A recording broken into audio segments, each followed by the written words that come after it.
Chapter 1279. I hope you won't regret it later. Chapter 1279.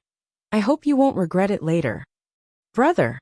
The other two members of Tiger Head reacted quickly and caught Tao Hu in time. Tao Hu was covered in his own sweat, as though he had just climbed out of an icy pond. He glared at Feng Wu with eyes filled with hatred. You brat! I won't forget this. Tao Hu turned to leave after saying those words. However, I thought we had a deal, but you're leaving just like that. Senior Tao Hu, are you someone who goes back on your word? Feng Wu chuckled behind him. Tao Hu twitched and had to fight back his impulse to kill Feng Wu right there and then. It was already a great humiliation for him to lose to a year one, so what more did this girl want? Tao Hu was shaking with anger as he clenched his fists. Feng Wu, you're pushing it. Once she regained her freedom, Tao Yu glared at Feng Wu. You do realize that you'll be in year 2 one day, don't you? By that, she meant that the others could get their revenge when Feng Wu was in year 2. However, Feng Wu only smiled. That's right. I'll become a year 2 student, but not that far off in the future. Not that far off in the future. Many people began to give Feng Wu strange looks. After a pause, Feng Wu smiled. So, my hope of skipping a grade will depend on you lot. Skip a grade. Everyone from both year 1 and year 2 were astonished at that statement. Skip a grade. Feng Wu was going to year 2 right now. The year 1 student talked among themselves. How long has it been since school started? Why is Feng Wu already planning to skip grades now? But she only just got here. But honestly, if she's good enough to defeat Gu Hongling and Tao Hu, she's good enough to be a year 2 student. She's not just good enough to be in year 2. If I remember correctly, Tao Hu is ranked 100th in year 2 now. Instantly, everyone fell silent. They remembered how they used to laugh at Feng Wu when her name wasn't on the billboard, saying that she had only gotten in because she cheated or because of her connections. But as it turned out, she was already strong enough to go to year 2. Moreover, she would be a capable cultivator there as well. The members of Tiger Head had their own ideas. Tao Hu smirked. He decided that he would let Feng Wu go to year 2. When that happened, he would show her a good time. Do you want to skip grades? There was no warmth in Tao Hu's eyes. Feng Wu smiled. That's right. Senior Tao, won't you welcome me there? Of course I will. Tao Hu smirked. I hope you won't regret your decision. The year 2 students were in a separate quarter, known as Initial. There were so many capable cultivators there that Feng Wu wouldn't be able to stand out as much. Feng Wu smiled. So, Senior Tao, are you going to be my guarantor then? Feng Wu had filled in her application, but apart from Chief Chiao's signature, she would also need 5 year 2 students as her guarantors. Tao Hu grinned maliciously. I see. You've only just entered Imperial College and don't know many year 2 students. If I don't sign it, there's no way for you to skip grades. Feng Wu only smiled. Of course she had other ways, it was just that. Chapter 1280, she won. Chapter 1280, she won. If they wouldn't help, she could still make it happen. It would just take a little more effort. Tao Hu smirked. What if we say no? Feng Wu smiled. I see that you've forgotten what you said before the battle. Tao Hu's head went blank. Only then did he recall the deal he made with Feng Wu before they started fighting. He had said in passing that if he lost, he would do as she wanted. You. Tao Hu glared at Feng Wu and felt utterly frustrated. He realized that she had to have come up with this plan before the battle even started. She had been counting on this deal and had shown weakness on purpose. The whole thing had been a trap, and he had been so pleased with himself the entire time. He had laughed wholeheartedly. The thought made Tao Hu flush. That abominable girl. In the end, Tao Hu and his friends had no choice but to sign Feng Wu's application form.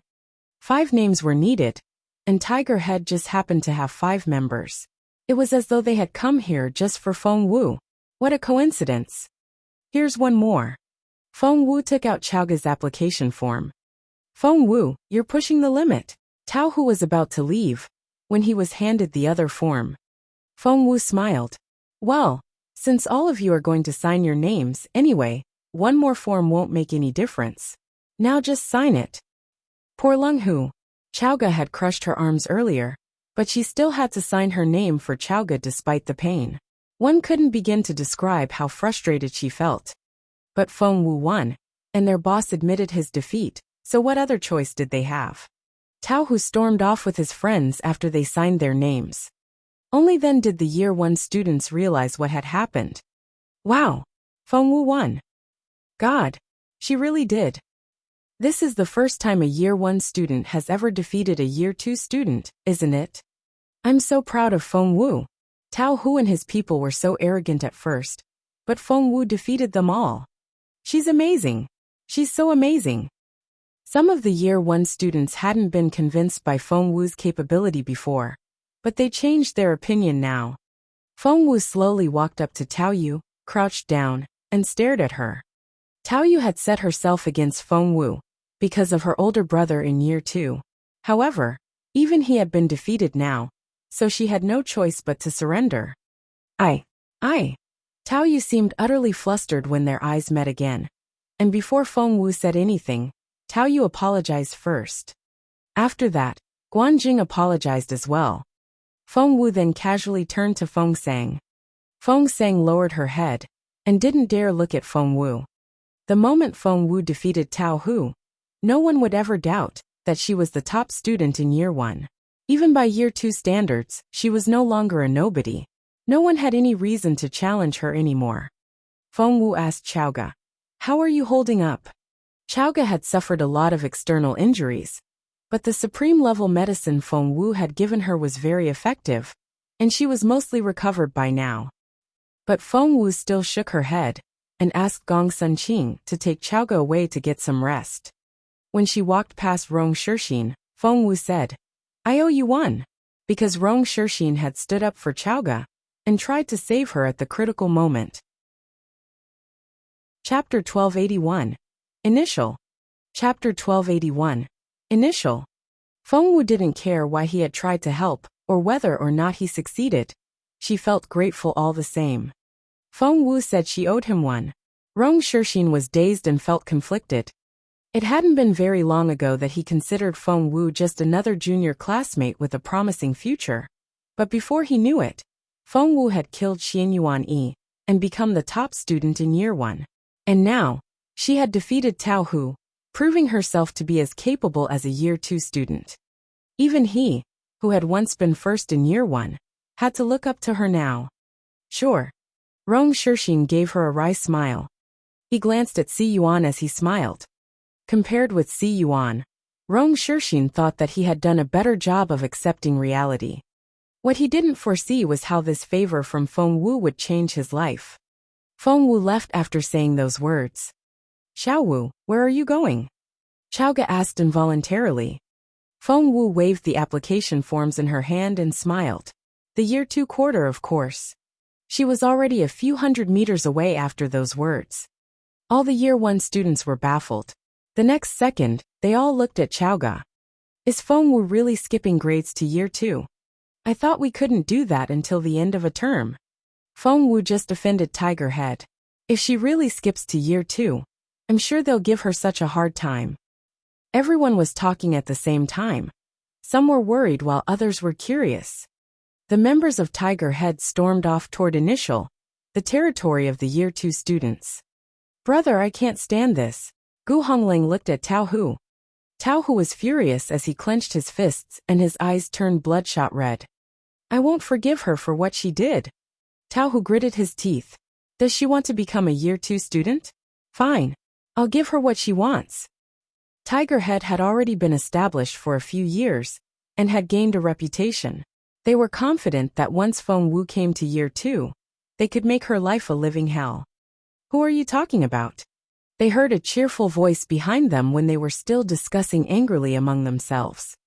And they all paled as soon as they heard it. "Feng Wu, are you following us?"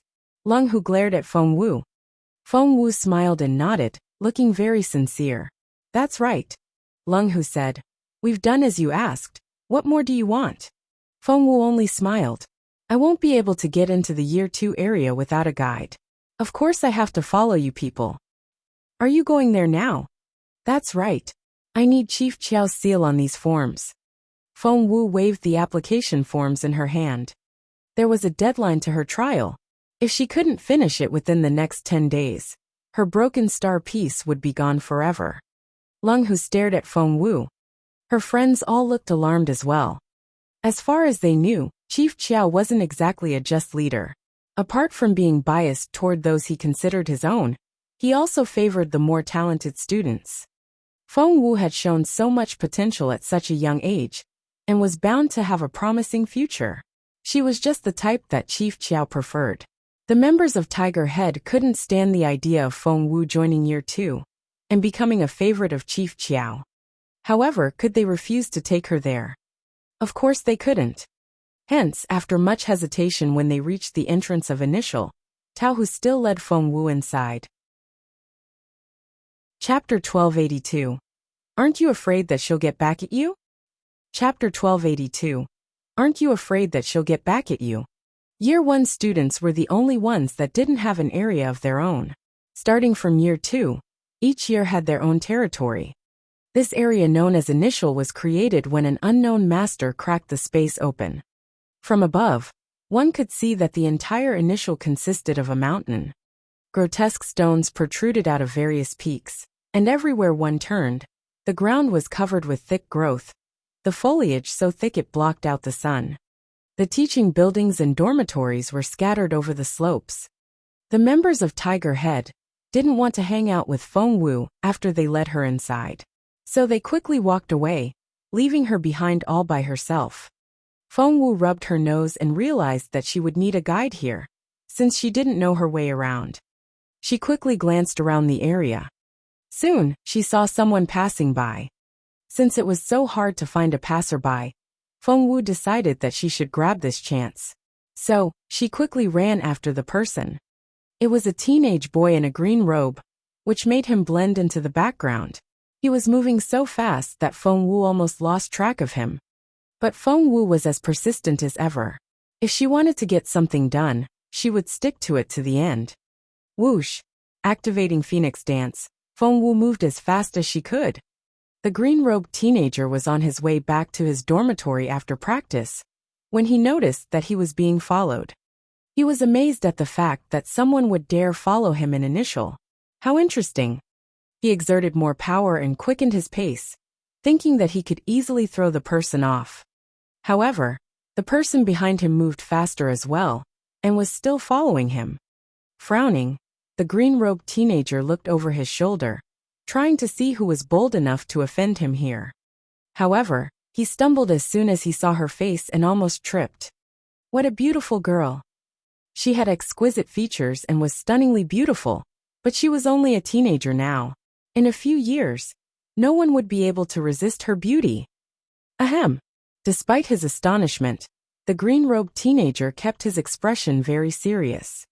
You're not a Year 2 student. That was a statement. The green-robed teenager had been cultivating in seclusion and didn't know many fellow classmates. However, this girl was simply too beautiful. He knew he would have noticed her if she were a Year 2 student. Since Feng Wu was a stranger here, she didn't dare be reckless. With a sweet and innocent smile, she asked, "Brother, are you a Year 2 student?" Who could bring themselves to give such a lovely girl the cold shoulder? So the teenager nodded and said, "Yes." While Feng Wu struck up a conversation with the teenager, the members of Tiger Head were discussing among themselves as well. Leng Hu snorted. We lured Feng Wu into Shu Yunruo's territory on purpose. He should be cultivating at this time of day. He's not going to be very forgiving. Gu Honglang glanced at Leng Hu and said, "So that's why you insisted on taking this path. You're trying to set her up." Leng Hu snorted. Feng Wu knows next to nothing about Initial, so of course I'll try to trick her.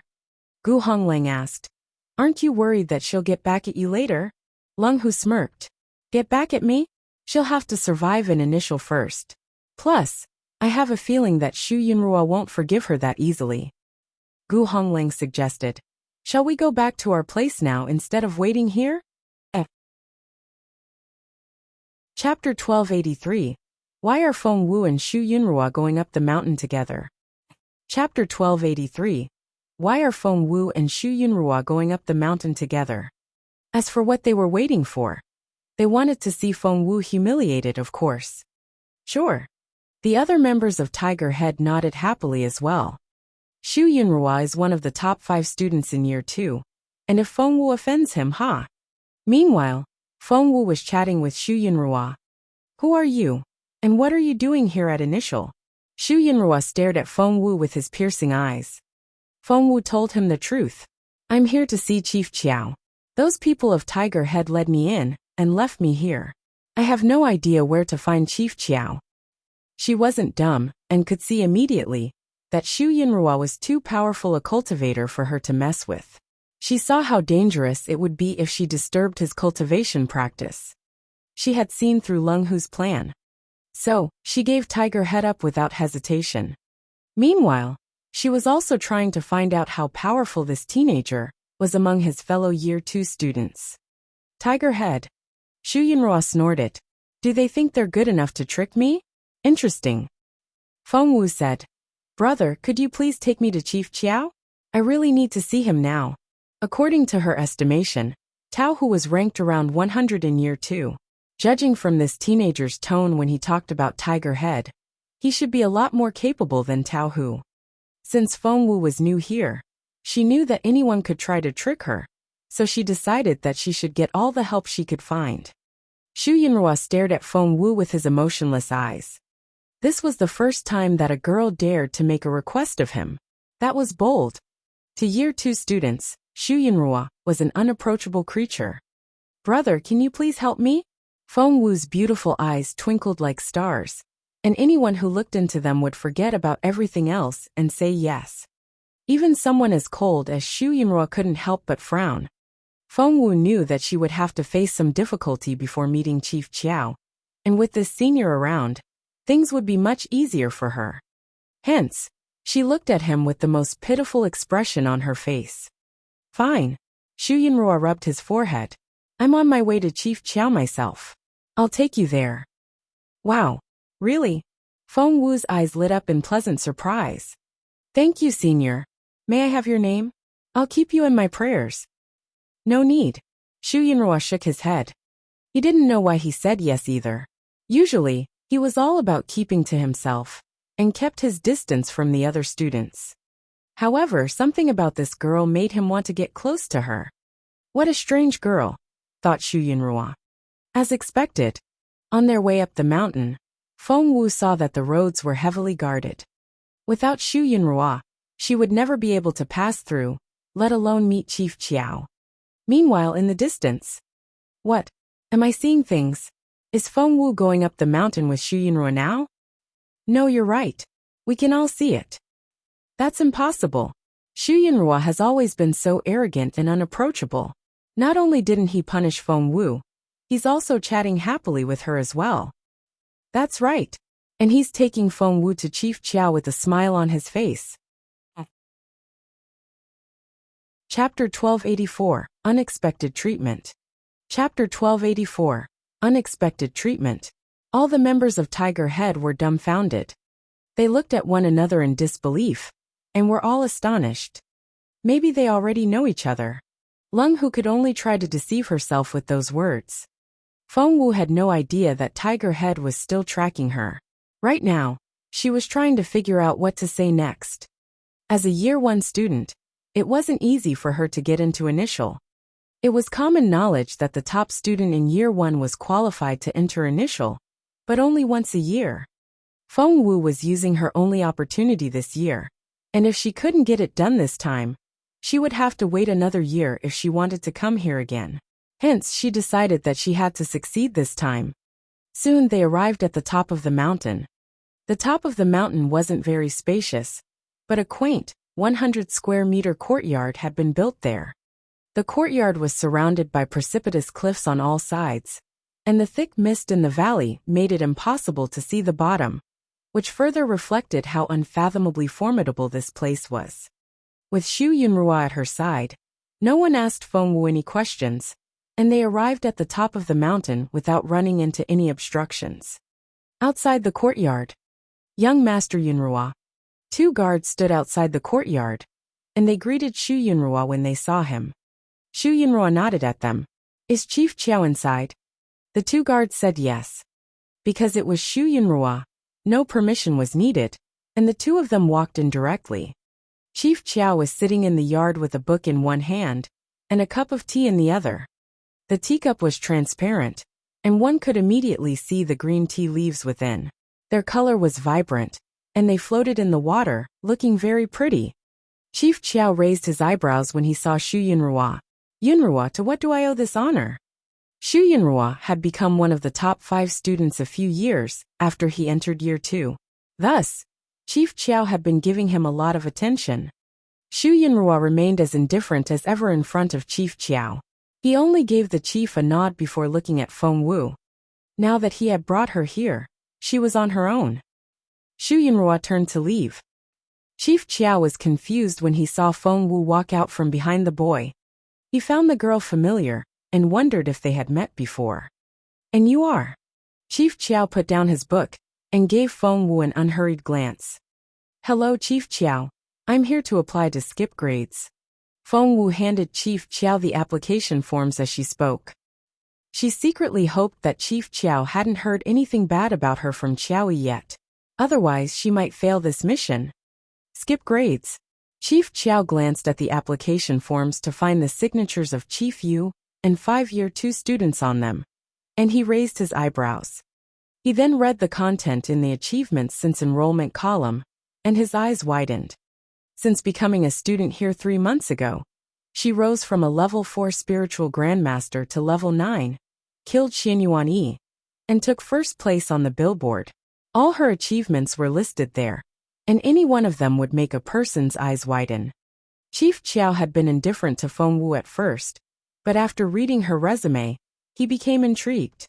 No one would be able to make up such stories here in Imperial College, because he had the authority to read all internal files.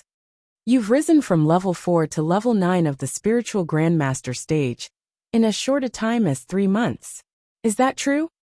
Shu Yunrua was about to leave, but he paused when he heard that and looked back at Feng Wu. Chapter 1285 Too Late. Chapter 1285 Too Late. Despite her harmless appearance, the girl could be so violent deep down. Good. Chief Chiao nodded as he read on. He then looked up and beckoned Feng Wu over. Kiddo, why are you still standing there? Come here and sit with me. His attitude had changed so drastically. Feng Wu let out a breath of relief, thinking that it was going to be her lucky day today. Chief Chiao, my fate is in your hands now, said Feng Wu with a smile.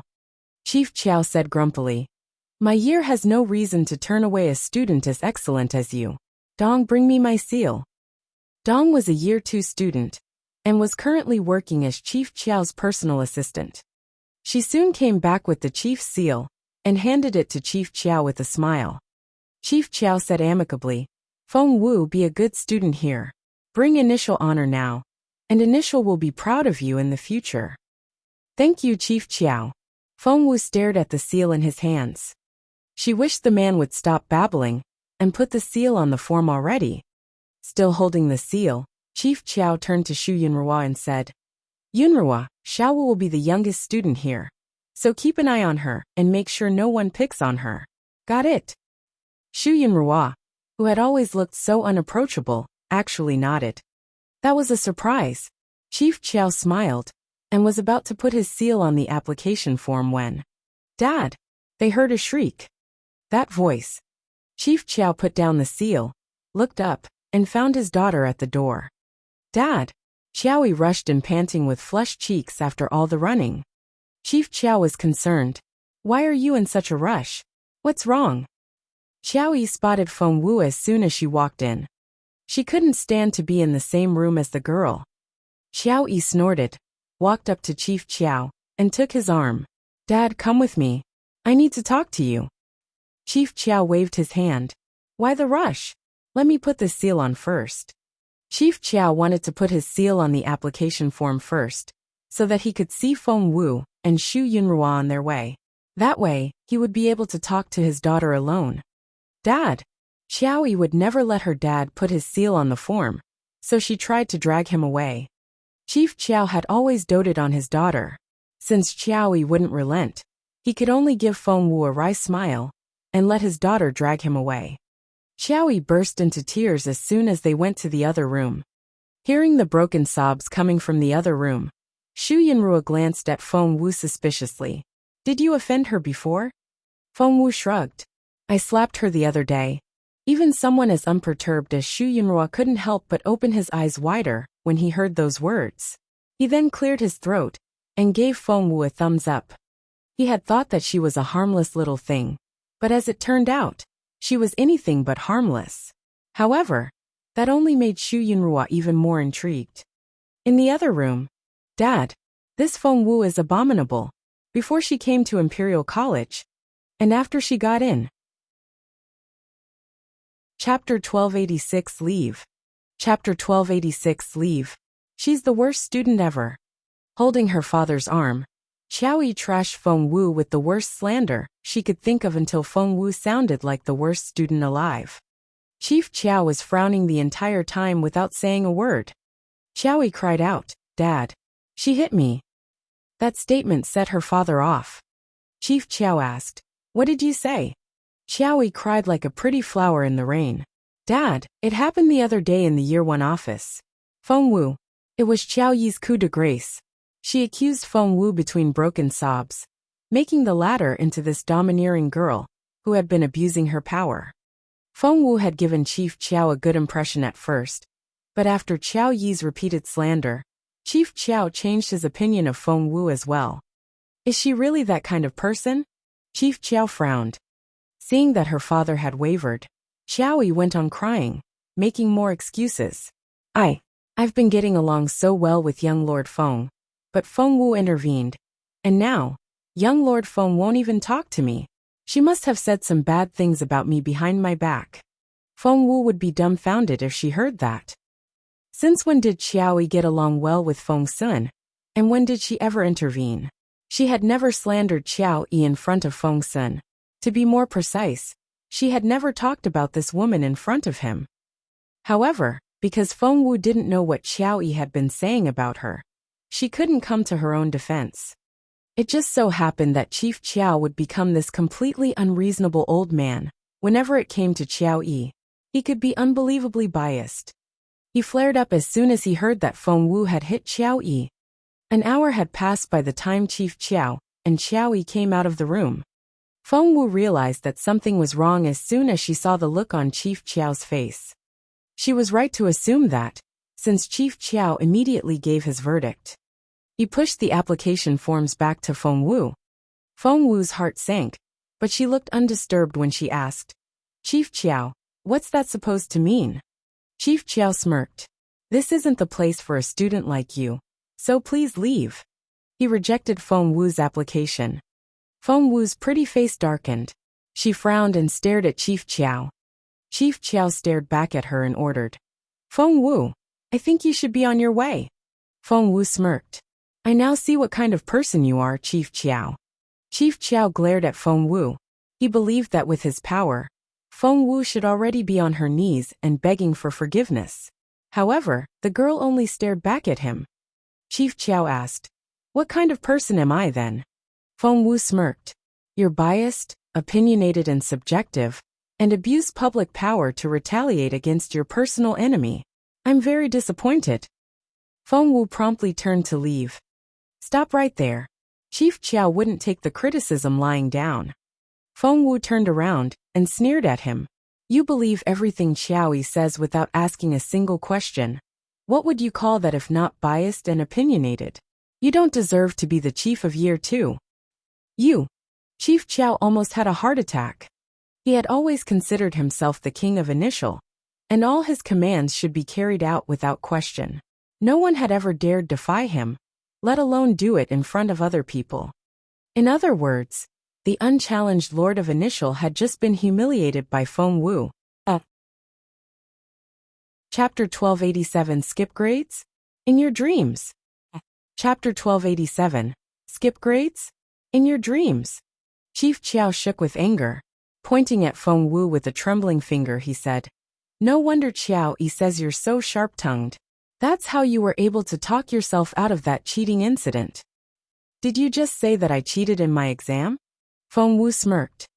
Chief Chiao said, Xiao Yi is your class teacher, and I'm sure she has the most accurate judgment of your character. Moreover, how dare you hit your teacher? Imperial College is ashamed to have a student like you. Get out of my sight. His black eyes were filled with rage, and it reminded one of an imminent storm. Spiritual essence sprang up, and an incredible pressure closed in on Feng Wu. Frowning, Xu Yunrua shielded Feng Wu with his body. Instantly, the rampant spiritual essence struck Xu Yunrua like a roaring dragon. Blood trickled down from the corner of Xu Yunrua's mouth, but he kept his ground. They had only met for the first time today, but he was defending her with his own life. Feng Wu would be lying if she said that she wasn't touched. Chief Chiao glared at Xu Yunrua. Out of my way. Wiping away the blood, Xu Yunrua looked up, and something fierce flashed in his eyes. I thought this place was just unfair.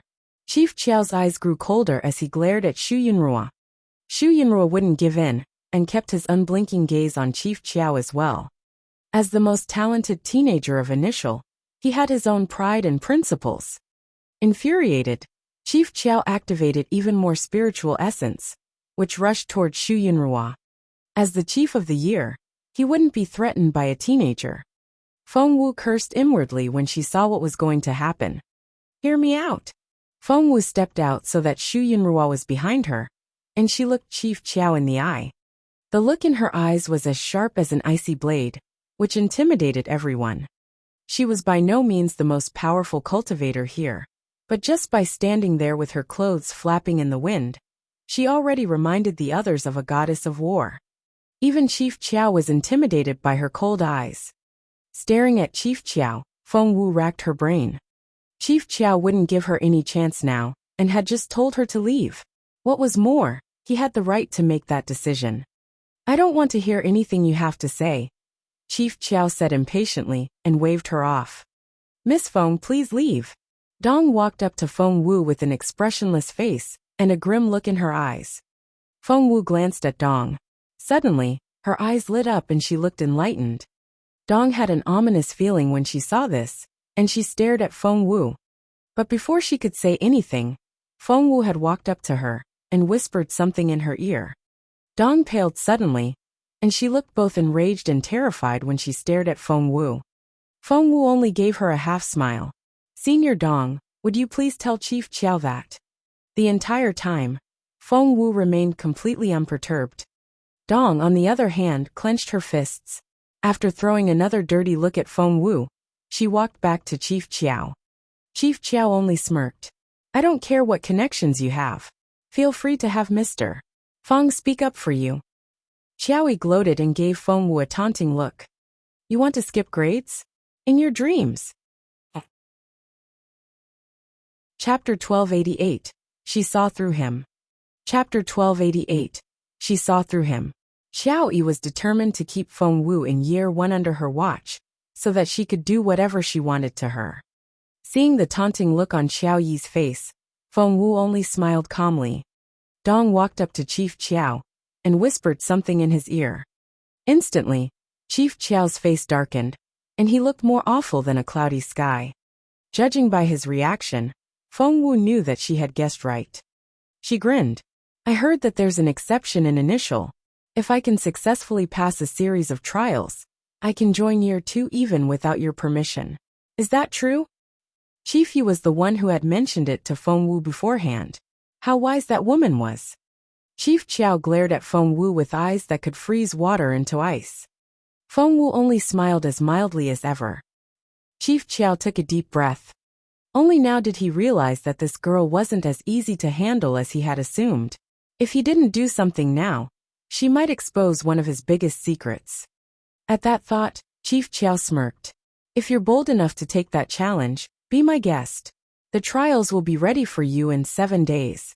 You can leave now. 7 days. That was longer than Feng Wu had expected, but she knew that she was pushing Chief Chiao's limits. And if she didn't stop now, she might set him off. She nodded. See you in 7 days then, Chief Chiao.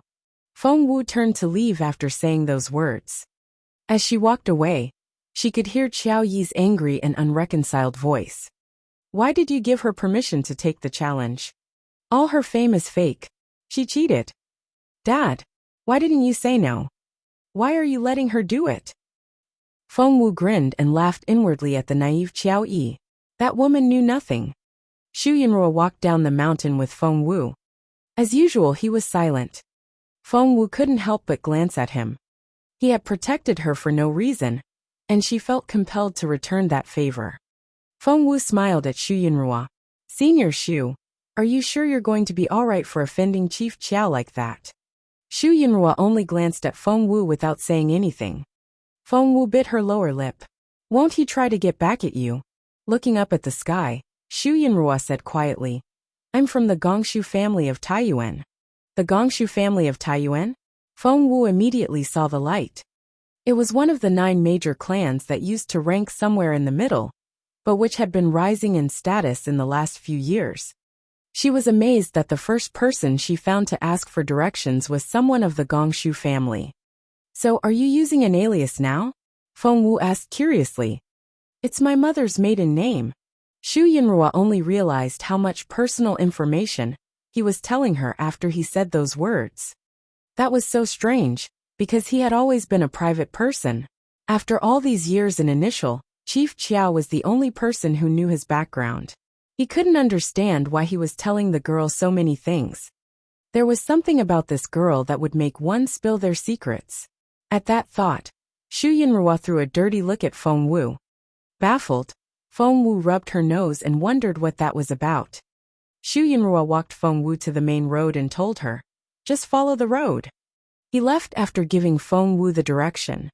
Rubbing her nose, Feng Wu didn't understand why he was mad. What a moody teenager. Chapter 1289 Slander. Chapter 1289 Slander. Feng Wu went back to Fallen Star Yard to find a lot of people waiting for her. Feng Sun and Xianyi were there, as well as Jun Linyuan. They were all sitting in the courtyard, and Feng Xiaoqi was pouring tea for them. Feng Sun shouted in an exaggerated tone, Hey Feng Xiaoqi, what is it with your family and geniuses? Why is everyone here making breakthroughs so quickly? Feng Xiaoqi was about to answer, when he heard footsteps. He threw himself into Feng Wu's arms when he saw who it was. Sister, you're back. Feng Wu patted Feng Xiaoqi on the head. He was usually a naive and shy boy, and entertaining guests was still a bit too much for him. But it was a necessary part of being a grown-up, so Feng Wu was determined to keep training him. Interacting with other people was as important as his cultivation practice. A grasp of mundane affairs was genuine knowledge. An understanding of worldly wisdom was true learning. Feng Wu didn't want Feng Xiaoqi to turn into a nerd that only cared about cultivation. Why are all of you here? Feng Wu asked Feng Sun in confusion. Feng Sun grinned. For fun, of course. Didn't you hear? About what? Feng Wu was perplexed. Feng Sun said, That sister of yours, isn't Duga Mingxi supposed to marry her? They're bringing the betrothal gifts today. How can you not know that? As a matter of fact, Feng Wu really didn't know. She asked curiously, Does the Duga family really want her as a daughter-in-law? Feng Sun smiled. Not exactly. My info says that Duga Mingxi will take her in as a concubine. That was to say, Feng Lu wasn't going to be the official wife. Feng Wu found that very reasonable. However, Feng Sun said, Of course I won't let them do that, so I said no. Feng Wu stared at Feng Sun. But why? Don't you understand? You little fool. Feng Sun jabbed Feng Wu's smooth forehead with a finger. Feng Lu is your sister. If she becomes the Duga family's concubine, your reputation will be ruined along with hers. That's why I won't let it happen. Feng Wu was speechless. You little fool. If those words had been from Jun Linyuan, she would be halfway through the 4th trial already. By the way, I heard that you went to Imperial College. Feng Sun didn't care about Feng Lu, but he wanted to know everything Feng Wu did. It suddenly occurred to Feng Wu that Jun Linyuan needed to be present at the trials 7 days later. Otherwise, she wouldn't be able to finish her task. So, she nodded immediately. That's right. I'm going to skip year 1. That's my sister. How ambitious. Feng Sun gave her a thumbs up. With your capability, you totally deserve to be in year 2. If that's the case, make sure you all come to watch me take the challenge 7 days later. Feng Wu grabbed the opportunity and invited the 3 men. The challenge? Feng Sun raised an eyebrow. Are you saying that Xiao Lingxiao won't let you skip grades? Feng Wu smiled. It doesn't matter. I'll prove my capability. Feng Sun was confused. But he should have let you. That old man likes talented students the most. He should think very highly of you. Chaoga added. Chief Qiao's daughter is Qiao Yi. Feng Sun immediately saw the light. So someone has been saying bad things about you. He then smirked. She's not the only person who knows how to do that. After what she did to you, I'll make sure she's no longer a teacher of Imperial College. Chapter 1290, The Arrogant Crown Prince. Chapter 1290, The Arrogant Crown Prince. That was the benefit of being part of the privileged class. A single sentence from Feng Sun was enough to determine Miss Qiao Yi's fate. And don't worry about skipping grades. I'll take care of it for you. Feng Sun patted his chest. He wouldn't let anyone pick on his sister. However, Feng Wu stopped him. Wait. Her mission was to get into year 2, become a top 10 student, change Jun Lingyuan's opinion of her, and cheer him up so that he would call her my little fool. To do that, Feng Wu would need an opportunity to demonstrate her capability, and the challenge was perfect. I'll impress them with my own capability. Feng Wu looked at Feng Sun and said earnestly, I'll win their respect myself. Feng Sun patted her on the head. You know, if old Qiao is determined to make you fail, he'll make the challenge trials hell mode. Huh? Feng Wu looked confused. Feng Sun rolled his eyes at her. What do you take that challenge for? It's known as Dragon's Gate, and the battles are divided into a few different levels. Dragon's Gate is used as the annual test for year 2 students, and the battles come in 5 levels of difficulty: normal, difficult, elite, hell, and death. Feng Sun added, usually, for a test to skip grades, they'll use the normal level. Passing the trial at that level will make you the 700th student on their billboard. The equivalent ranking for the difficult level is 300th, and 100th for the elite level. He looked into Feng Wu's eyes and said, passing the hell level will make you 10th in their ranking system. As for the death level, that'll take you even higher up the ranking list. Feng Sun stared at Feng Wu. However, Chief Qiao is the one who will decide the level of the trial. So apart from your conflict with Qiao Yi, have you offended him in any other way? Feng Wu was speechless. Seeing Feng Wu's reaction, Feng Sun was bemused. So you have offended him? Feng Wu said, don't worry. I'm sure he won't try anything. Feng Sun stared at Feng Wu. Are you sure you don't need me to talk to someone? Have some faith in me. There aren't many things in the imperial capital that I can't handle. Even if I can't, you can always ask Boss Jun for help. Speaking of Jun Linyuan, Feng Wu hadn't even glanced at him since she came back. She was still holding a grudge against him. Before at World Tower, Jun Linyuan had stormed off after scolding her, and that had been very humiliating. By the way, Boss Jun, are you free 7 days later? Feng Sun blurted out when he saw Feng Wu staring at Jun Linyuan. Feng Wu's heart raced.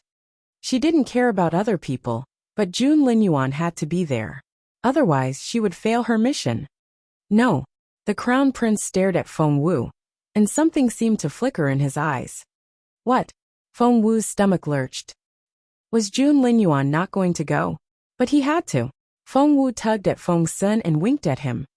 Feng Sun immediately took the hint, and realized that Feng Wu wanted Boss Jun there to see her demonstrate her power. Feng Sun grinned, and walked up to Jun Linyuan. Boss Jun, what are you doing that day? Would you like to join me and go to Initial? The Crown Prince glanced at the nervous Feng Wu and said arrogantly, I don't have time for that. Feng Sun shrugged and looked at Feng Wu in resignation, his gesture indicating that there was nothing more he could do. Feng Wu rubbed her forehead, and wondered if Jun Linyuan was waiting for her to beg him. Just then Jun Linyuan rose to his feet. Immediately, he gave off an indescribable pressure which affected everyone else around him. Chapter 1291. Who would dare pick on her? Chapter 1291. Who would dare pick on her? Was he leaving? Without thinking, Feng Wu ran up to him and grabbed him by his wide sleeve. She seemed so eager. Xian Yi and Feng Sun exchanged looks, and Feng Sun raised an eyebrow, the expression on his face saying, "What did I tell you? Little Feng Wu is taking the initiative these days." Chaoga and Qiuling, on the other hand, saw astonishment in each other's eyes. This didn't seem right. Hadn't Feng Wu repeatedly said that she didn't like Jun Linyuan, she found him repulsive, and that he would be the last person on earth she would fall in love with? But what was she doing now? Feng Wu didn't care about what other people thought. She stood in front of Jun Linyuan and blocked his way. Frowning, Jun Linyuan stared at Feng Wu with his beautiful eyes and said, "Move." The energy he gave off was so intimidating that no one else dared come closer. But Feng Wu couldn't care less about that. Tugging at Jun Linyuan's sleeve, she asked softly, "Brother Jun, are you really not coming?" Jun Linyuan only gave her an indifferent glance and went on ignoring her. Feng Wu knew that look only too well. It meant beg me and I'll be there. Feng Wu was speechless. Did he want to make her beg him in front of so many people? She had her dignity as well. Biting her lower lip, Feng Wu hesitated. The crown prince started walking at an unhurried pace, and would soon be out the door. Jun Linyuan. Biting her lower lip, Feng Wu said, "I'm begging you. Please come." "What?" The crown prince's black eyes twinkled. Tugging at his sleeve, Feng Wu said, "Yes, I'm begging you. Will you please come and watch?" Jun Linyuan snorted and raised his chin. "Are you begging me now?" Feng Wu said, "Yes, that's exactly what I'm doing now. Will you please come watch me fight?" She swayed his arm back and forth as she spoke. The handsome teenager crossed his arms behind his back and raised his chin. He might look arrogant, but anyone who knew him well could see that he was gloating. Clearing his throat, he said, "Since you ask so sincerely, I suppose I can spare some time and go watch the battle that day." How could he sound so reluctant when he was filled with joy? The corner of Feng Sun's mouth twitched. Chaoga and Qiuling exchanged looks, and both felt perplexed. Feng Xiaoqi lowered his head and bit his lip. "She's my sister. Even His Royal Highness can't take her away from me." At that thought, Feng Xiaoqi threw a dirty look at Jun Linyuan. "Well," Feng Sun grinned when he saw the look on Feng Xiaoqi's face, and he rubbed the boy's head. "What? Are you not happy, little guy?" Feng Xiaoqi grunted like a wolf cub. Feng Sun found him amusing. Patting the boy on the shoulder, he said, "Boss Jun is going to look after your sister from now on, and that's a good thing. No one will dare pick on her again." Feng Xiaoqi gritted his teeth. "I'll protect my sister." "Well, aren't you an ambitious little thing? However, it'll be a while before you can do that. Hey, where are you going?" "Practice." Feng Xiaoqi stormed off. Feng Wu didn't notice Feng Xiaoqi's reaction, because something else just occurred to her. "Hey, do you guys know Rongyang the alchemist?" Feng Wu asked. Feng Sun looked at her. "What do you need him for?" Feng Wu said, "To forge a sword." Chapter 1292 Rainy Autumn Mountain. Chapter 1292 Rainy Autumn Mountain. Ever since Feng Wu started working on Fallen Star swordplay, her flaming sword was no longer powerful enough. Twice in a row, her inadequate weapon had almost led to her downfall. She said, "I have some Fallen Star iron on hand, and I need his help to forge my Fallen Star sword. I've looked everywhere, but I still can't find him." Rongyang was the best alchemist in the Zhenhua Empire, and his expertise was in forging weapons. Feng Wu couldn't think of a better candidate for the job. Feng Wu had been searching for him for a while. After exhausting her resources, however, she still couldn't find Master Rongyang. "Ha ha ha." Feng Sun laughed when he heard that.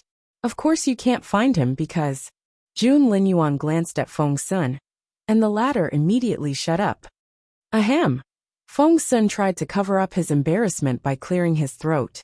He then winked at Feng Wu, reminding her that she should ask Jun Linyuan for help.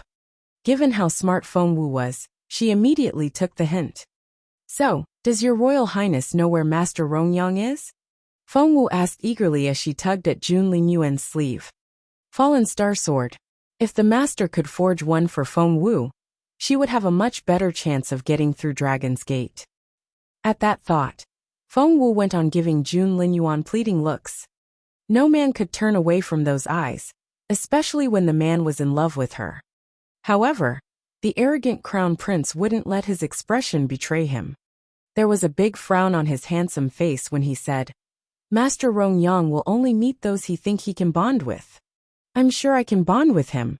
Tugging at Jun Lingyuan's sleeve, Feng Wu said, All elderly people like me and they're always happy to see me. It's true. Jun Lingyuan was rendered speechless. Feng Wu looked eagerly at him.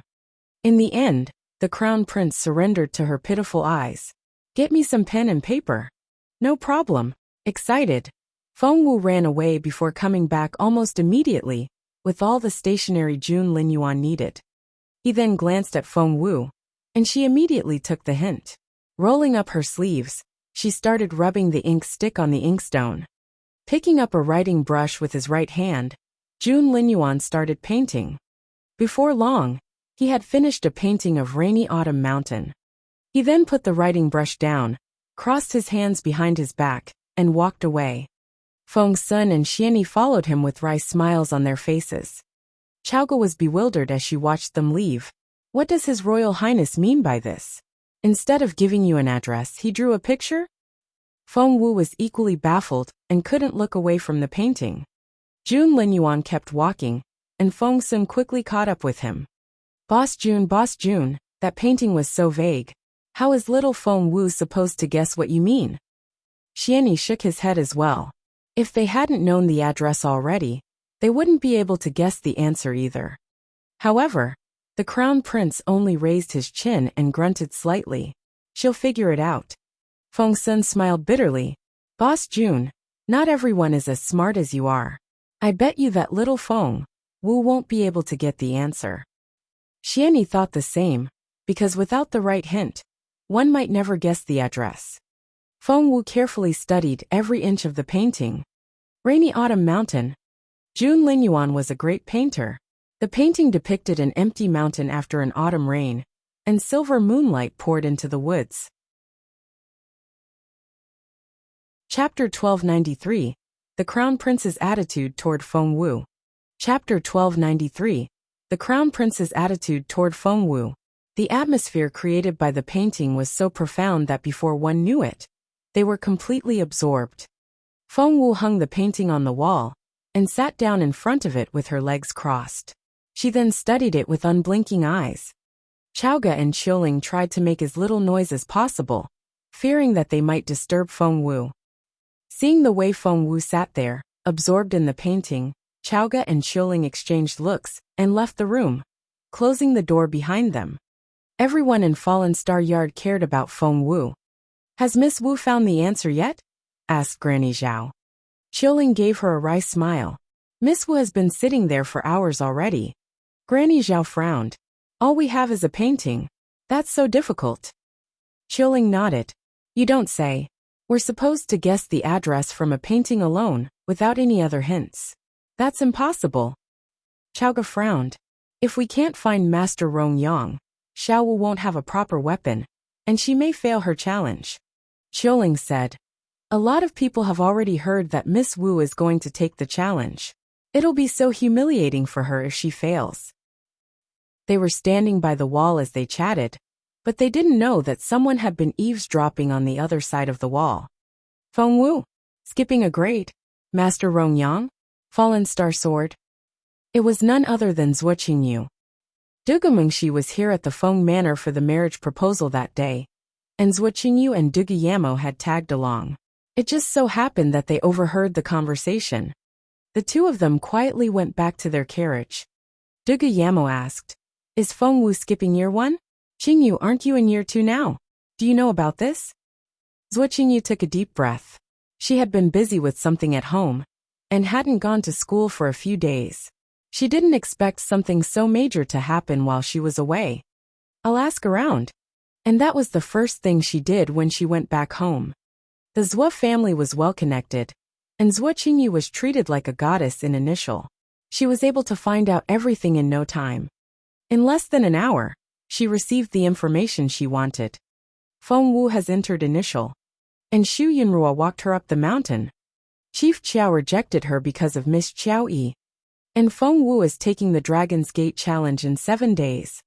Crumpling the paper up in her hand, Zhuo Qingyu gritted her teeth. Feng Wu, I'm actually impressed. Xu Yunrua is a direct descendant of the Gongshu family, and he's never been close to anybody.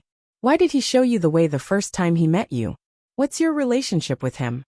Dragon's Gate. Zhuo Qingyu knew that she alone wasn't capable enough to stop Feng Wu, so she gathered the information together and went to talk to Zhuo Ming. Master Zhuo was in a bad mood these days. His luck had been bad ever since the incident at the World Tower the other day. Nothing seemed to go his way, be it his cultivation or work. Zhuo Qingyu cut to the chase as soon as she walked in. Father, I think this is a great opportunity for us. Zhuo Qingyu's eyes flickered. If Feng Wu wants to get into year 2, let's make sure that she stays in Dragon's Gate and never comes out. Zhuo Ming felt a phantom headache as soon as he heard Feng Wu's name. Chapter 1294 The Answer. Chapter 1294 The Answer. Father, students die in Dragon's Gate all the time, so why can't it happen to her? That way, our family won't even be a suspect. Father, have you forgotten about my brother? He would never have died if it wasn't for Feng Wu. Father, have you forgotten about His Royal Highness' attitude toward Feng Wu? Of course Zhuo Ming remembered everything. He even suspected that his bad luck recently had something to do with the Crown Prince. The thought of the Crown Prince taking Feng Wu's side alone was enough to infuriate Zhuo Ming. Father, there's also my sister. That was the last straw. Yes, they had to think about Zhuo Qingwan's future as well. If the Crown Prince really was in love with Feng Wu, what should Zhuo Qingwan do? The Zhuo clan had invested everything in Zhuo Qingwan. Feng Wu had to die, and they were willing to pay any price for that to happen. There was a cold look in Zhuo Ming's eyes. What's your plan? He looked at Zhuo Qingyu. He had realized that this daughter of his was becoming better and better at formulating strategies. She might actually lead this family to prosperity. Zhuo Qingyu lowered her voice and whispered in Zhuo Ming's ear. She didn't say much, but everything was to the point. All of Zhuo Qingyu's connections were in the younger generation, so she had to ask for her family's help. After some consideration, Zhuo Ming said yes. Zhuo Qingyu flushed, and her eyes flickered with excitement. Qingyu, if your plan works, I'll make sure you're properly rewarded for it. Zhuo Qingyu put a hand on Zhuo Qingyu's slim shoulder and praised her. Zhuo Qingyu rubbed her hands in excitement. Dad, I'm a part of this family, and it's my duty to make it prosper. Although I'm a girl, it doesn't make me any less devoted to this family. Good. Zhuo Ming felt elated and conflicted at the same time. He had plenty of sons, but the 2 daughters were the best. Zhuo Ming said, talk to Uncle He. He'll give you all the help you need. Feng Wu had no idea that the Zhuo family was already on to her. Night had fallen, but she was still looking at the painting. She couldn't understand why she still couldn't find an answer. There was a spring, some giant rocks and flowing water. And an eagle soared in the sky. There was also a pine tree, a Chinese parasol and a ginkgo tree. She could hear Qiling's low voice outside the door. Watch it. Don't let the fruit fall. The noise will disturb Miss Wu. Chaoga asked. How about I cut down this tree? Qiling shook her head. Don't. Miss Wu brought it all the way here from the highest peak. All of a sudden, an idea struck Feng Wu like a bolt of lightning. She was enlightened. Feng Wu had been an avid reader since she was little, and had memorized the names of all the places in the Zhenhua Empire. Her eyes lit up. If that soaring eagle referred to the highest peak, she remembered that there was a valley near that peak known as 3 Trees. It was a very straightforward name. A pine tree, a Chinese parasol, and a ginkgo tree. Feng Wu looked around the painting, and saw that those 3 trees were indeed the only distinctive ones. Feng Wu let out a breath of relief. Finally, she had found the answer. Jun Linyuan was indeed a very clever man. By then, the sky was already turning light. Chapter 1295, Boss June, do you like Fengwu? Chapter 1295, Boss June, do you like Fengwu? Squeak. Fengwu pushed the door open and came out. Qiuling and the others cried out in surprise. Miss Wu, there you are. Chaoga asked excitedly. Xiao Wu, have you figured it out? Fengwu looked at the other members of Fallen Star Yard. None of them had gotten any sleep the night before, and they all looked rather pale. No matter how difficult life was in the outside world, these lovely people would always be there for her. Fengwu felt much more reassured whenever she thought of them. Yes, I have. I'm going to Three Trees Valley now. You guys just stay here and get some rest. Fengwu jumped onto her horse and sped off. Xiao Wu, I'm going with you. Chaoga left after Fengwu. Put that painting in a safe place and don't lose it. Fengwu shouted. As soon as she left Fallen Star Yard, the Crown Prince's residents heard the news. In the Crown Prince's study, the Crown Prince sat quietly at his desk with his legs crossed and his eyes closed. The candle cast shadows on his face, and his sculptured profile was stunning. While the Crown Prince and Xianyi were cultivating, Feng Sun was restless. He walked around in circles and kept mumbling to himself. Can Xiao Wu figure out that riddle or not? Boss June, are you sure that painting isn't too difficult? There are so many distracting elements in it. Gosh, I hope she didn't stay up late. Sleep is so important for girls her age. Irritated, Xianyi snapped at him. Don't you worry. Little Fengwu is very smart. I'm sure she'll figure it out in 3 days. Feng Sun pulled a long face. But Boss June always hides a cultivation technique in each of his paintings. She won't be able to figure out the answer before she learns the technique. Xianyi nodded because that was true. Feng Sun and Xianyi turned to June Linyuan in unison. The Crown Prince still sat there, looking unperturbed. He then said indifferently, she's going to figure it out before the end of the day. Feng Sun and Xianyi smiled bitterly. If she had to learn the technique before figuring out the answer, there was no way. Your Royal Highness. A man dressed head to toe in black walked into the study. The Crown Prince said, What? The man said, Miss Fengwu has figured out the answer and is on her way to Three Trees Valley. What? Feng Sun jumped to his feet and yelled. Are you sure? She really figured out the answer. The man said quietly, Yes. OMG, Feng Sun cried out. So, it took little Fengwu less than a night to learn the technique and figure out the answer. He was utterly amazed by her amazing sense of perception. Xianyi nudged Feng Sun with an elbow to make him look at June Linyuan. Feng Sun looked up involuntarily and saw their boss June smiling. His eyes twinkled, and there was obvious pride on his face. Boss June, do you like Fengwu? Feng Sun blurted out the question. The proud look instantly vanished from June Linyuan's face. He stared at Feng Sun with his cold, piercing eyes.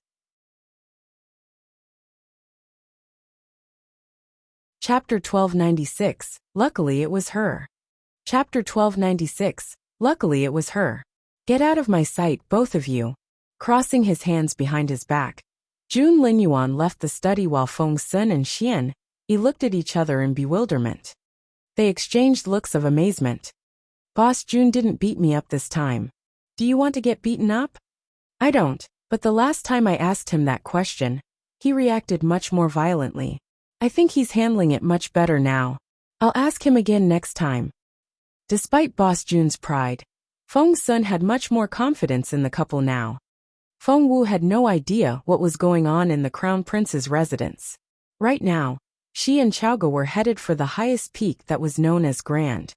The horses could only take them as far as the foot of the mountain, and from there they had to walk the rest of the way.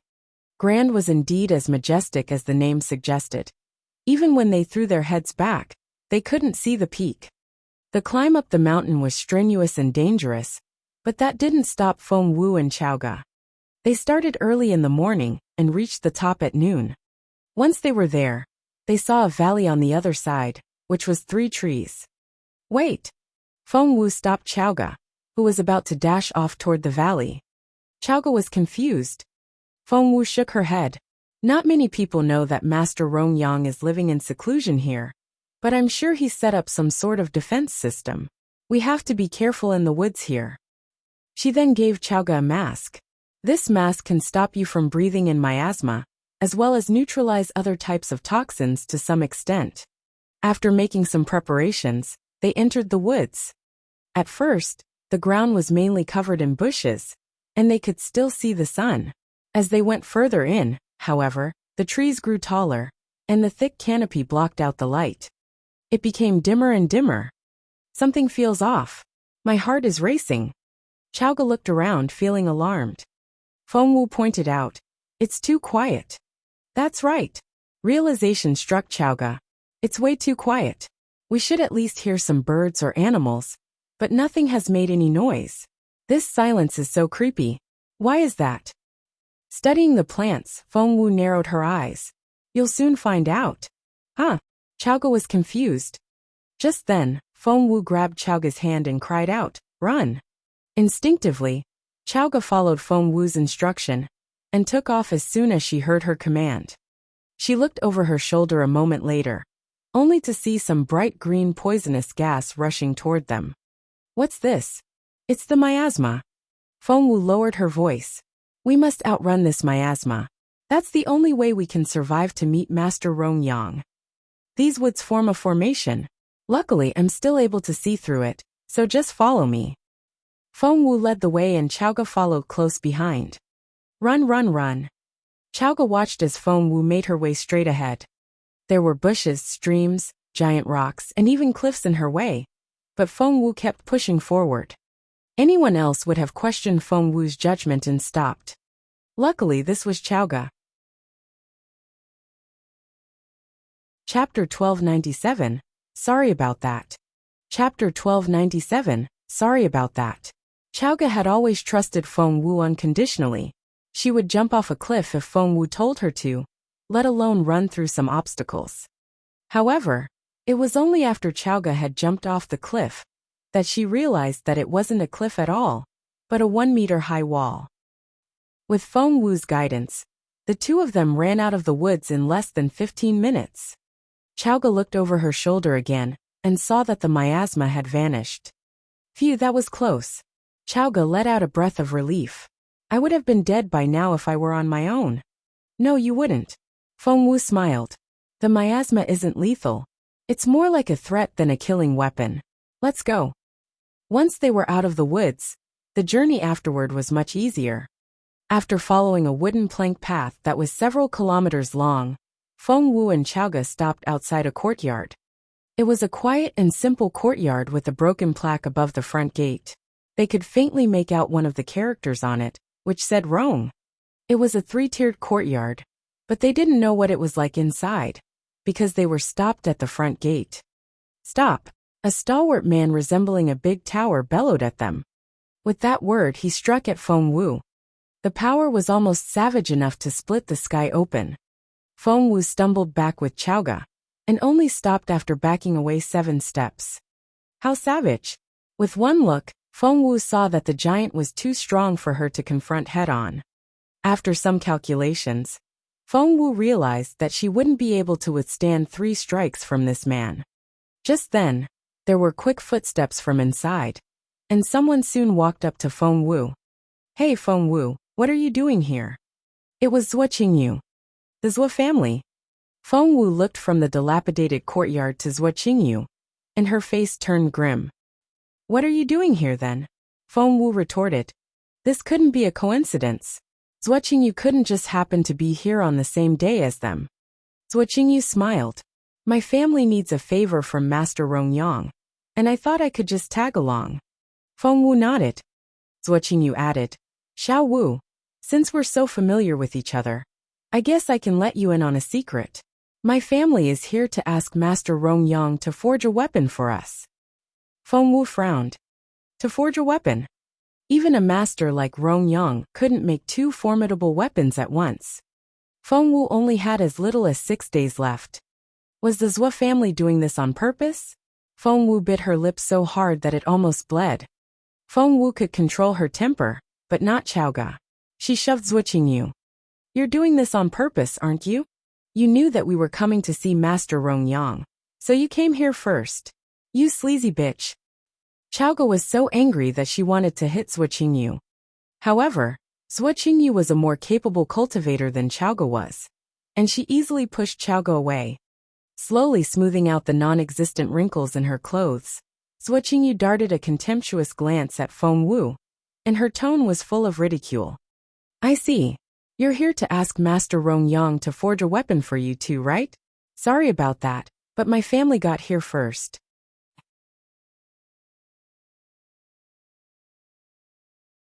Chapter 1298. A Taunting Smile. Chapter 1298.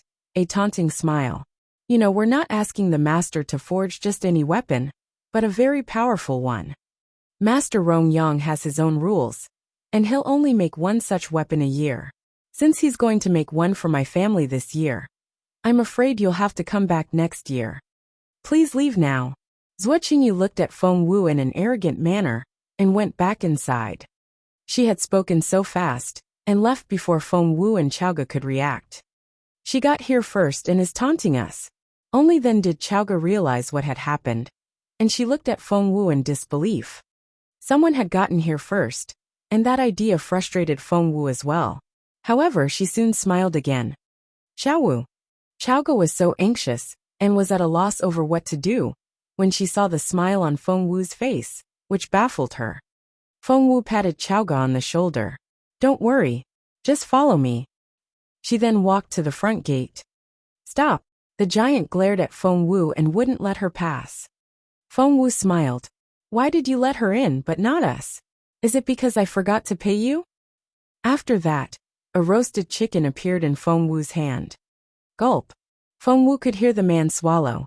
Tossing the chicken as far as she could, Feng Wu grabbed Chao and ran into the courtyard. Chao stared at Feng Wu in bewilderment. How did you know that would work? Feng Wu smiled. I saw pieces of chicken bone stuck between that man's teeth when he spoke.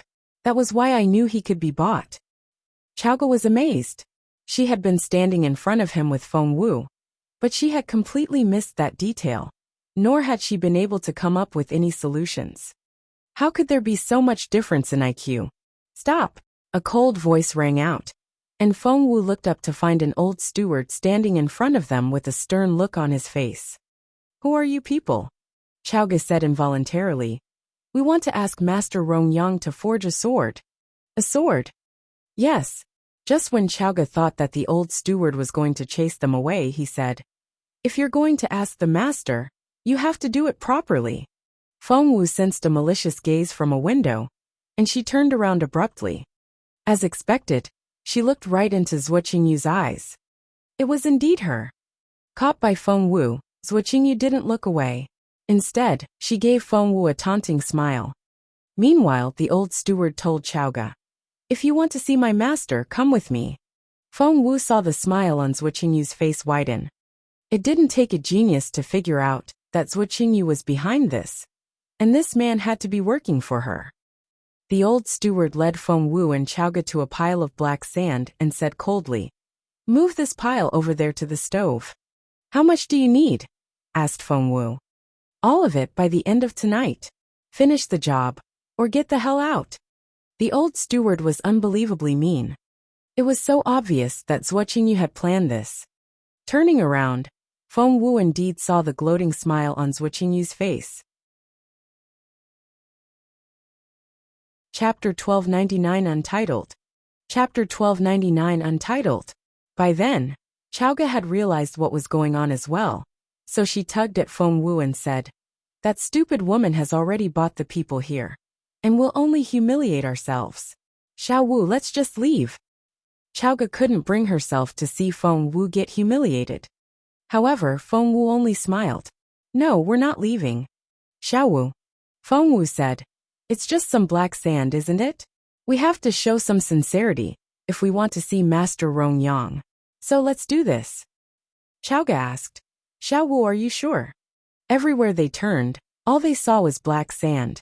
They might not be able to finish the job even after 10 days, let alone before sundown.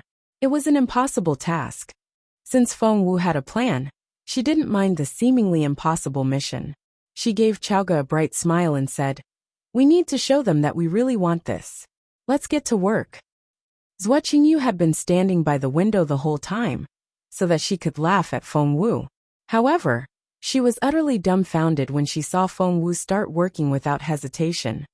She couldn't understand what Feng Wu was thinking. Chaoge was equally intrigued, so she asked Feng Wu, "What's your plan?"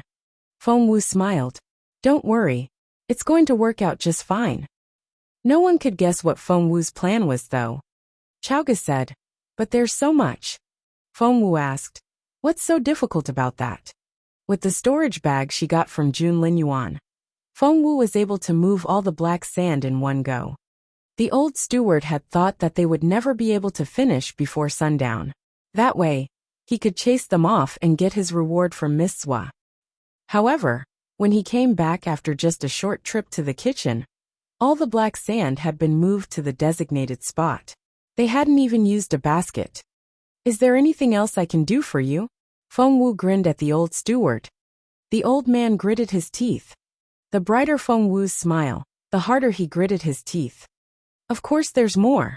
Everyone who wants to see my master has to finish 3 tasks. And that was only the first one. Now you have to refine all this sand into iron." The steward stared at Feng Wu. "If you don't finish refining the sand by sunrise, I'm going to ask you to leave." "Making iron?" Feng Wu rubbed her chin. "I don't have time for this." Just then, she heard a sound in her ring space. "Little Phoenix." With a wave of her hand, Feng Wu summoned the bird. Wow! Little Phoenix was thrilled when it saw the black sand. It shrieked and buried its little body in the sand. Chaoge asked, "What's its problem?" Feng Wu had an idea, but she wasn't sure. After all, Little Phoenix was too tiny to devour all this sand.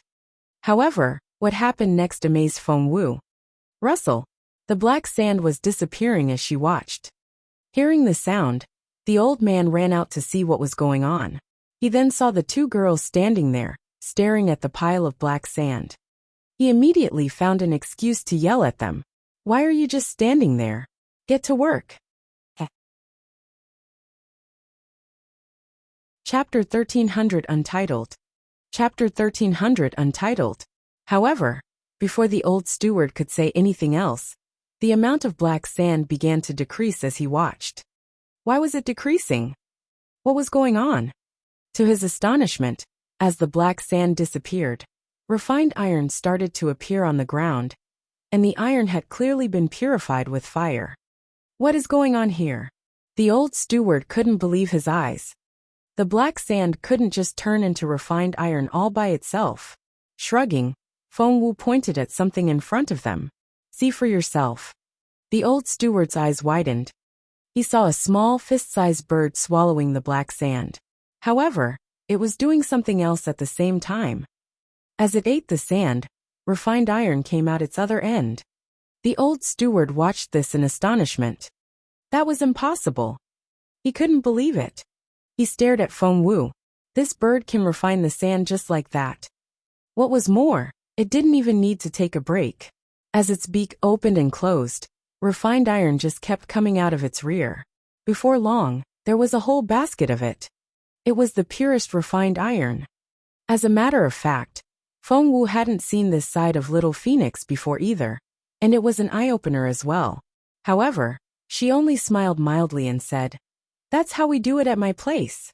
Is it not done the same way here?" "The same way? Of course not. No one else had an iron refining bird at home. Otherwise, the iron refiners would go out of work." The old steward anxiously picked up a piece of iron and examined it. He almost passed out at what he found. He thought that he could kick the girl out by saying that the iron was of poor quality. However, after taking a look, he saw that the refined iron was significantly better than that made by professional refiners. Feng Wu smiled at the old steward and wondered what he would do next. Chaoge sneered at the old steward. She couldn't think of a reason why the old man would still take the Zhua family's side. The old steward was indeed wavering. But in the end, he still chose to favor the Zhua family. I'd like to see this little bird do it for an entire night." The old man stormed off after saying those words. Chaoge made a face as the old steward walked away. That man doesn't know what he's talking about. I wonder how much the Zhua family paid him. Xiao Wu, what should we do now? Taking Feng Wu's hand, Chao looked distressed. Feng Wu already had a plan. She had already expected the old steward's reaction, so she smiled and said, "If he wants to keep us from seeing his master, I'll make sure he fails." Chao was bewildered.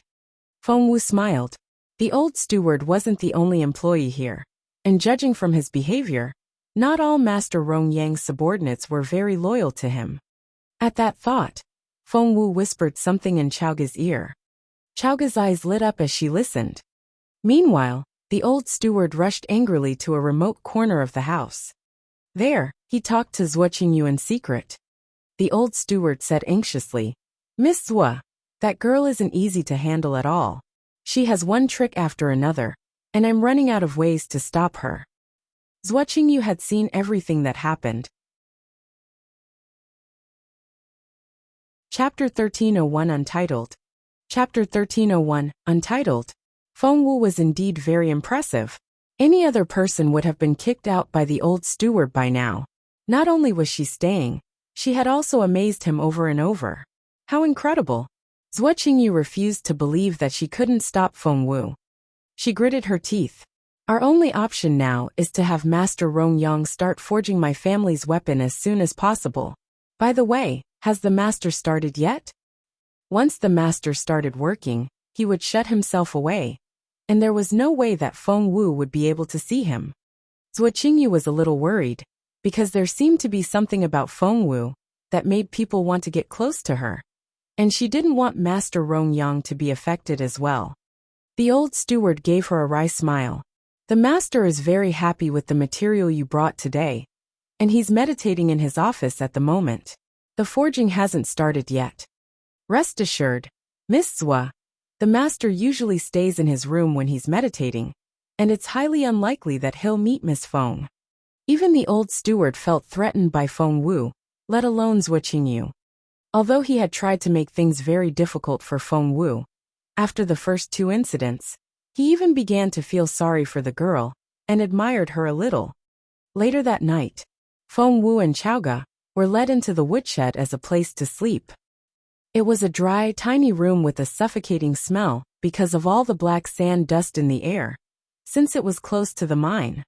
While Chao was full of complaints, Feng Wu remained very calm.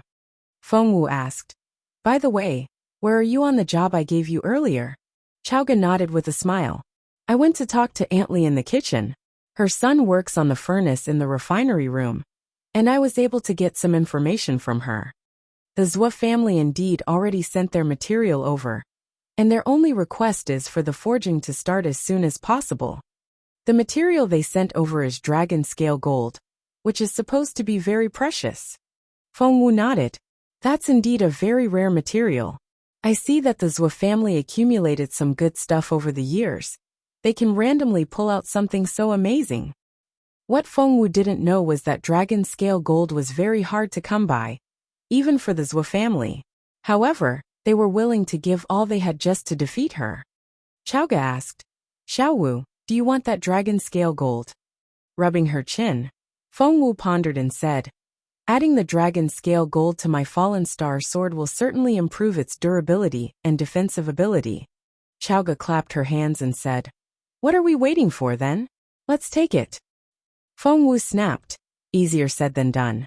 Plus, even if we get our hands on that dragon scale gold, it'll still be very difficult to add it to my fallen star sword. I wonder if Master Rong Yang can do it." All of a sudden her eyes lit up. "Xiao Wu, do you have a plan?" Chao asked nervously. Whenever Feng Wu got that expression on her face, it meant that an idea had just hit her. She smiled a little. "Master Rong Yang is a supreme-level weapon refiner right now. What do you think he'll do if I help him further improve his skills?" Chao smacked the table excitedly. "I would love to see that happen if I were him." Feng Wu nodded with a smile. Chao then asked, "Xiao Wu, do you know how to improve Master Rong Yang's skills?" Feng Wu shook her head, still smiling.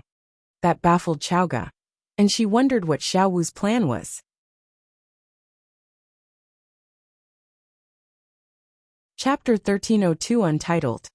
Chapter 1302, Untitled. While Chao was still feeling bewildered, Feng Wu rose to her feet and headed for the door. Xiao Wu. Xiaoge was confused. Feng Wu said, "Wait here. I'll be back when I'm done." What did she mean by when I'm done? As curious as Xiaoge was, she had always followed Feng Wu's instructions unconditionally. She nodded and said, "All right, I'll wait for you here. But how are you going to get out? I'm sure that old man and Zhuoqingyu have someone watching us." Feng Wu smiled. "I think it's about time." "What time?" Xiaoge scratched her head. They were facing the same problem, but Feng Wu's words confused her once again, like they always did. Knock, knock, knock. There was a knock at the door. Feng Wu opened it. A young maid of 15 or 16 stood outside. There was a mean look on her face, and she stared at Feng Wu with eyes filled with animosity. Thump. She carelessly put down 2 bowls of water and 2 steamed buns as hard as rock on the ground. The buns rolled over the ground and got covered in dust, and most of the water in the 2 bowls was spilt. The maid had obviously been paid off by Zhuoqingyu. She threw a dirty look at Feng Wu and was ready to leave. Feng Wu asked indifferently, "How much did Zhuoqingyu pay you?" "I'll double it." "Ha!" The maid smirked. "Seriously? Are you trying to compete with Miss Swa?" Feng Wu opened her palm and showed the maid a shiny silver ingot. "Tell me your name, and this is yours." The maid gave Feng Wu a suspicious look, but Feng Wu only smiled at her. That ingot was worth a small fortune, and the maid was tempted. She didn't think that giving her name was too big a deal. "I'm Hongyue." Snatching the silver out of Feng Wu's hand, the maid turned to leave. However, she then heard someone speaking quietly. "So, Miss Hongyue, it's time you got some rest." Before Hongyue knew it, Feng Wu hit her in the neck with the side of her palm. Thump. Hongyue collapsed to the ground. Xiaoge looked at Feng Wu in bewilderment. "Xiao Wu you?" Feng Wu smiled, picked Hongyue up, and gave Xiaoge a meaningful look. "I'll dress up like her and walk out of here." Xiaoge immediately saw the light. "Why didn't I think of that?" With Xiaoge's help, Feng Wu soon changed into Hongyue's clothes and left the room with the tray. In the courtyard where Zhuoqingyu was staying, she should have gone back to town already, but since Feng Wu was here, she had decided to stay behind. Rui, her chambermaid, quickly walked up to her and whispered in her ear, "Miss, I've had the water and steamed buns sent to them." The Rong Manor wasn't some crude coal mine, and they would never mistreat visitors like this. Zhuoqingyu had sent the water and steamed buns just to humiliate Feng Wu. Did they eat them? Zhuoqingyu was gloating. Rui nodded with a smile. They have to, if they don't want to starve to death. Plus, she giggled, I added something in both the water and the steamed buns. They'll be busy running back and forth between that shed and the toilet tonight. Zhuoqingyu looked very pleased. Since Feng Wu was challenging the Zhou family, she decided that Feng Wu had to disappear. While she was thinking that Feng Wu had walked into her trap, Feng Wu was in fact running swiftly through the Rong Manor. Chapter 1303 Untitled. Chapter 1303, Untitled. There weren't many guards in the Rong Manor, and at this late hour, the place looked deserted. However, that didn't mean that the courtyard wasn't well guarded. After all, it was the residence of Master Rong Yang. Feng Wu had a pretty good idea what she was facing as soon as she stepped into the manor. The Real Guard of the Rong Manor was a formation. The mist in the forest was only a common formation, but the one which guarded the manor was at a far more advanced level. As a master in refining, Master Rong Yang had a much better understanding of formations than most people in the Zhenwu Empire. But fortunately, Feng Wu had been studying formations since she was little, and her beautiful master was a truly peerless formation master. Hence, she was confident that she could crack the manor's lightning mist formation. Feng Wu calculated as she walked, and soon jumped over a wall and landed in the inner courtyard. She knew that Master Rong Yang would be in his refinery room. So where is the refinery room? That would be the question Xiaoge would ask if she was with Feng Wu. Feng Wu smiled. It was very easy to guess. This mountain was in fact a volcano, and had the purest abnormal flame beneath it. The refinery room had to be right above the mouth of the volcano, which also served as the core of the lightning mist formation. Hence, Feng Wu would be able to find the master when she deduced where the core of the formation was. Standing under an old tree, Feng Wu mumbled to herself and quickly did some calculations regarding the lightning mist formation. Just then, she heard footsteps a short distance away. By the sound of it, it was the old steward and a stranger. The old steward asked, "Is the master still inside?" "The master hasn't come out since he went inside." The old steward asked, "Is the master studying the dragon scale gold the Zhou family brought?" "That's right. The master hasn't let go of the dragon scale gold since he went inside. All he has talked about is making a formidable dagger." The old steward said, "Yuan, keep your eyes open and don't let anyone in. If someone tries anything, you know what to do." Holding his sword between his crossed arms, Yuan said, "I'll kill them without hesitation." The old man was flustered and immediately waved his hands. "You don't have to go that far. If someone really tries to force their way in, knock them out and leave them to me." Yuan said, "Yes." The old steward strolled off after that, while Yuan jumped into a Chinese parasol tree a few steps away and sat down with his legs crossed and eyes closed. The old man walked past the pine tree that Feng Wu was hiding behind. They were only a meter apart. Not daring to take the old man lightly, Feng Wu moderated her heartbeat so that it was slow as possible. Just then, the old steward glanced in the direction of the pine tree. Feng Wu's stomach lurched. She couldn't afford to be spotted. This old man was quite a capable cultivator himself, and that guard known as Yuan was only a few steps away. There was no way that Feng Wu would be able to get away if the two men fought her together. The old steward stuck his head behind the pine tree. But by then, Feng Wu was already slowly circling around the tree away from the old man. Luckily, the moon was covered by clouds at that moment, which blocked all light. Otherwise, Feng Wu would have been betrayed by her shadow alone. That was so close, and she was so nervous. Taking a deep breath, Feng Wu forced her breathing to slow down and told herself to stay calm. While she was holding her breath, the old man gave up. Chapter 1304 Untitled. Chapter 1304 Untitled. Crossing his hands behind his back, the old man shook his head and mumbled to himself, "I thought I sensed someone behind the tree. I guess I'm not as sharp as I used to be." Feng Wu only let out a breath of relief once the old steward walked away. She had been holding her breath for as long as 5 minutes, and was on the verge of passing out. Once the old man was gone, Yuan, the teenager sitting in the tree, was the only person Feng Wu had to worry about. Rubbing her chin, Feng Wu darted around. Roar dash. Just then, the tiger cub crawled out of Feng Wu's sleeve and gestured with its front paws that it would lure the teenager away. Feng Wu frowned. "But he's really good." The cub was very stubborn and insisted that it could run very fast. Feng Wu recalled how fast the cub had run when they were in Proud Snowfield. It might have very short legs, but that didn't stop it from running very fast. What was more, after the amazing job little Phoenix had done with refining the sand, the cub had to feel threatened. "Are you sure?" Feng Wu asked again.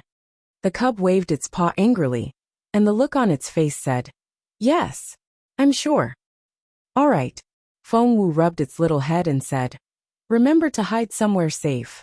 I'll go get you when I come back out." The cub nodded. After that, Feng Wu picked up a stone and threw it in Yuan's direction. Thump! "Who's there?" Yuan cried out, and immediately jumped out of the tree. The cub shook its little bottom at Yuan and smirked. A smirk.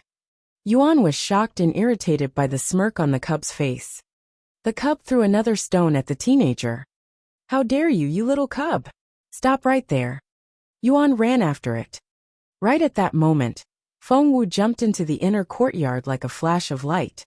Yuan tried to catch the cub, and almost succeeded at first. However, the cub moved so swiftly and ran up a tree. Feng Wu looked around the place after she jumped inside. All the rooms around the courtyard were refinery rooms, but there was only one major one. She would be in a lot of trouble if she walked into the wrong room and disturbed Master Rongyang. As Feng Wu walked in the dark, she quickly calculated the location of the formation core. Before long, she stopped in front of a well. A well? How could that be? Feng Wu went over her calculations again, and this well was still the result she obtained. She slowly breathed out. Master Rong Yang was indeed a very wise man. No one else would have guessed that the real refinery room was in this well. So the real trick lay in this ancient-looking well with rippling water inside. Feng Wu jumped in. As expected, instead of hitting the water, she landed on a protruding rock. There were 4 buttons next to the rock, and each was marked with a direction. Feng Wu's eyes flickered. She had to choose one button out of the 4. The right one would take her inside, and the wrong one would definitely set off some kind of alarm. This place was filled with traps. 1 out of 4. Feng Wu quickly analyzed the layout inside the well, then smiled. As expected, the buttons changed as the formation changed. Chapter 1305 Untitled. Chapter 1305, Untitled. Master Rong Yang seemed very confident in his own formation. However, there was always someone better. Feng Wu had been taught by Mu Jiuzhou himself, and Master Rong Yang just wasn't her match. Based on the current time and the layout of the formation, Feng Wu was soon able to deduce the right button. When Feng Wu pressed the up button with her fair, slender finger, with a small click, the wall inside the well opened to reveal a passageway that was wide enough for a person to walk through. Feng Wu's eyes lit up, and she quickly entered. She didn't have to walk very far. Roughly 100 meters later, she saw the end of the passageway. From there, Feng Wu walked into an open space. She was now in an open-air refinery site, and an orange flame burned in the center of the place. Wow! Seeing this, Little Phoenix rolled around excitedly in the ring space. It yelled as it rolled around. Abnormal flame! That's an abnormal flame! As it turned out, the orange flame was also a type of abnormal flame, and the discovery made Feng Wu a little excited as well. However, she remained calm and kept surveying the area. A few steps away from the orange flame, an old man sat on the ground with his legs crossed, as though he was meditating. Feng Wu recalled something Feng Sun had said before. Master Rong Yang has an odd habit that very few people know about.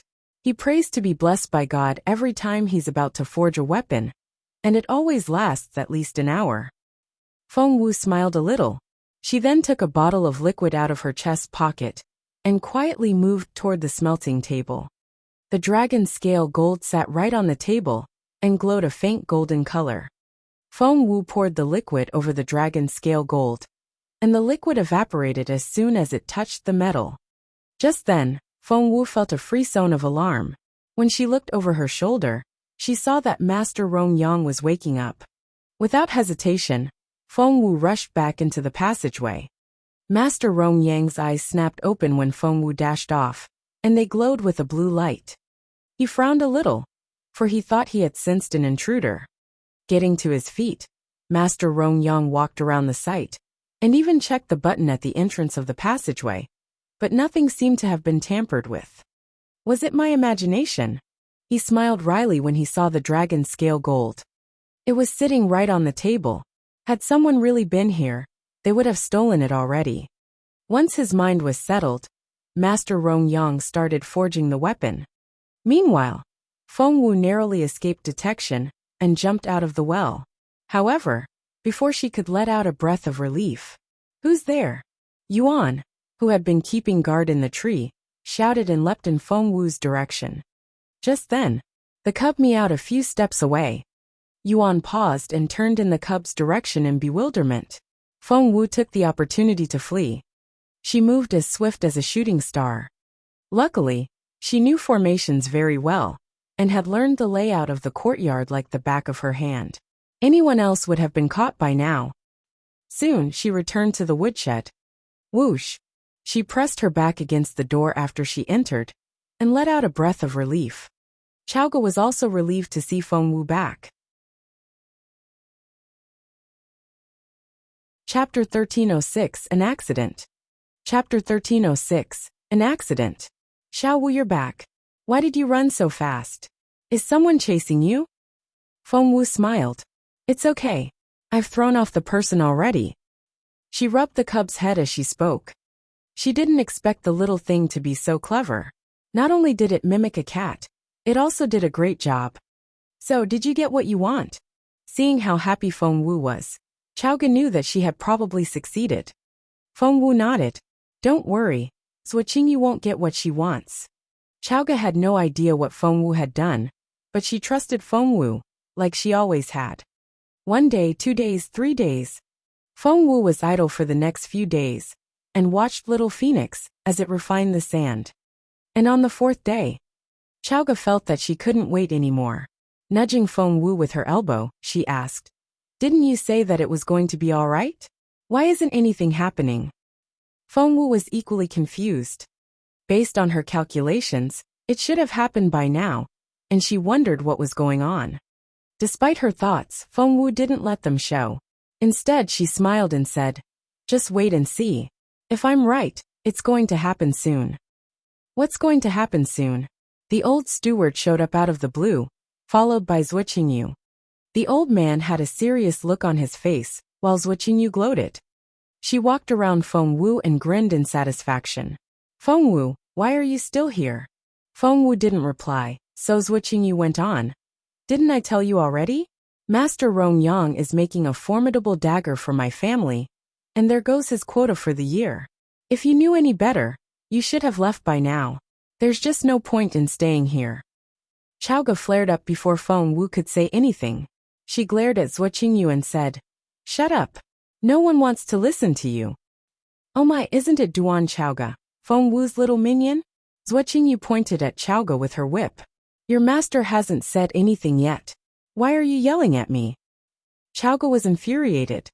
On guard, Feng Wu narrowed her eyes. Master.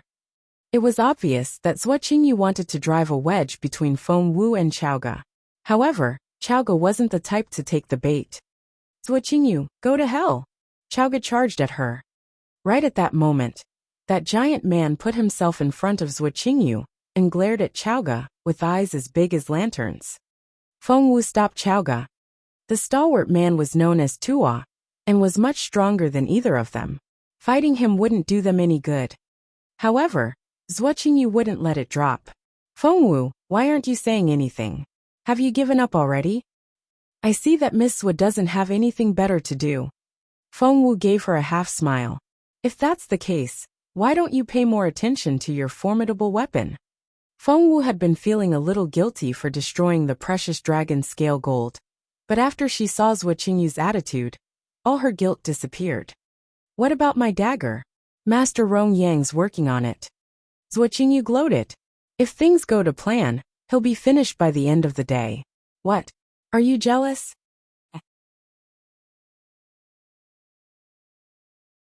Chapter 1307. I know what to do. Chapter 1307. I know what to do. I'm jealous. Feng Wu smiled. If I remember correctly, even Master Rong Yang can fail when he's forging a formidable weapon. Am I right? Zuoqingyu sounded very confident when she said, I wouldn't worry if I were you. Master Rong Yang is the most outstanding refiner, and with his efforts, the dragon scale dagger is going. Just then boom, there was the sound of a loud explosion. They turned in unison, only to see heavy smoke rising up into the sky. Feng Wu was thrilled. This was what she had been waiting for, albeit it was happening later than she had expected. What was that? What happened? Where is it? If I'm not mistaken, isn't that where Master Rong Yang forges his weapons?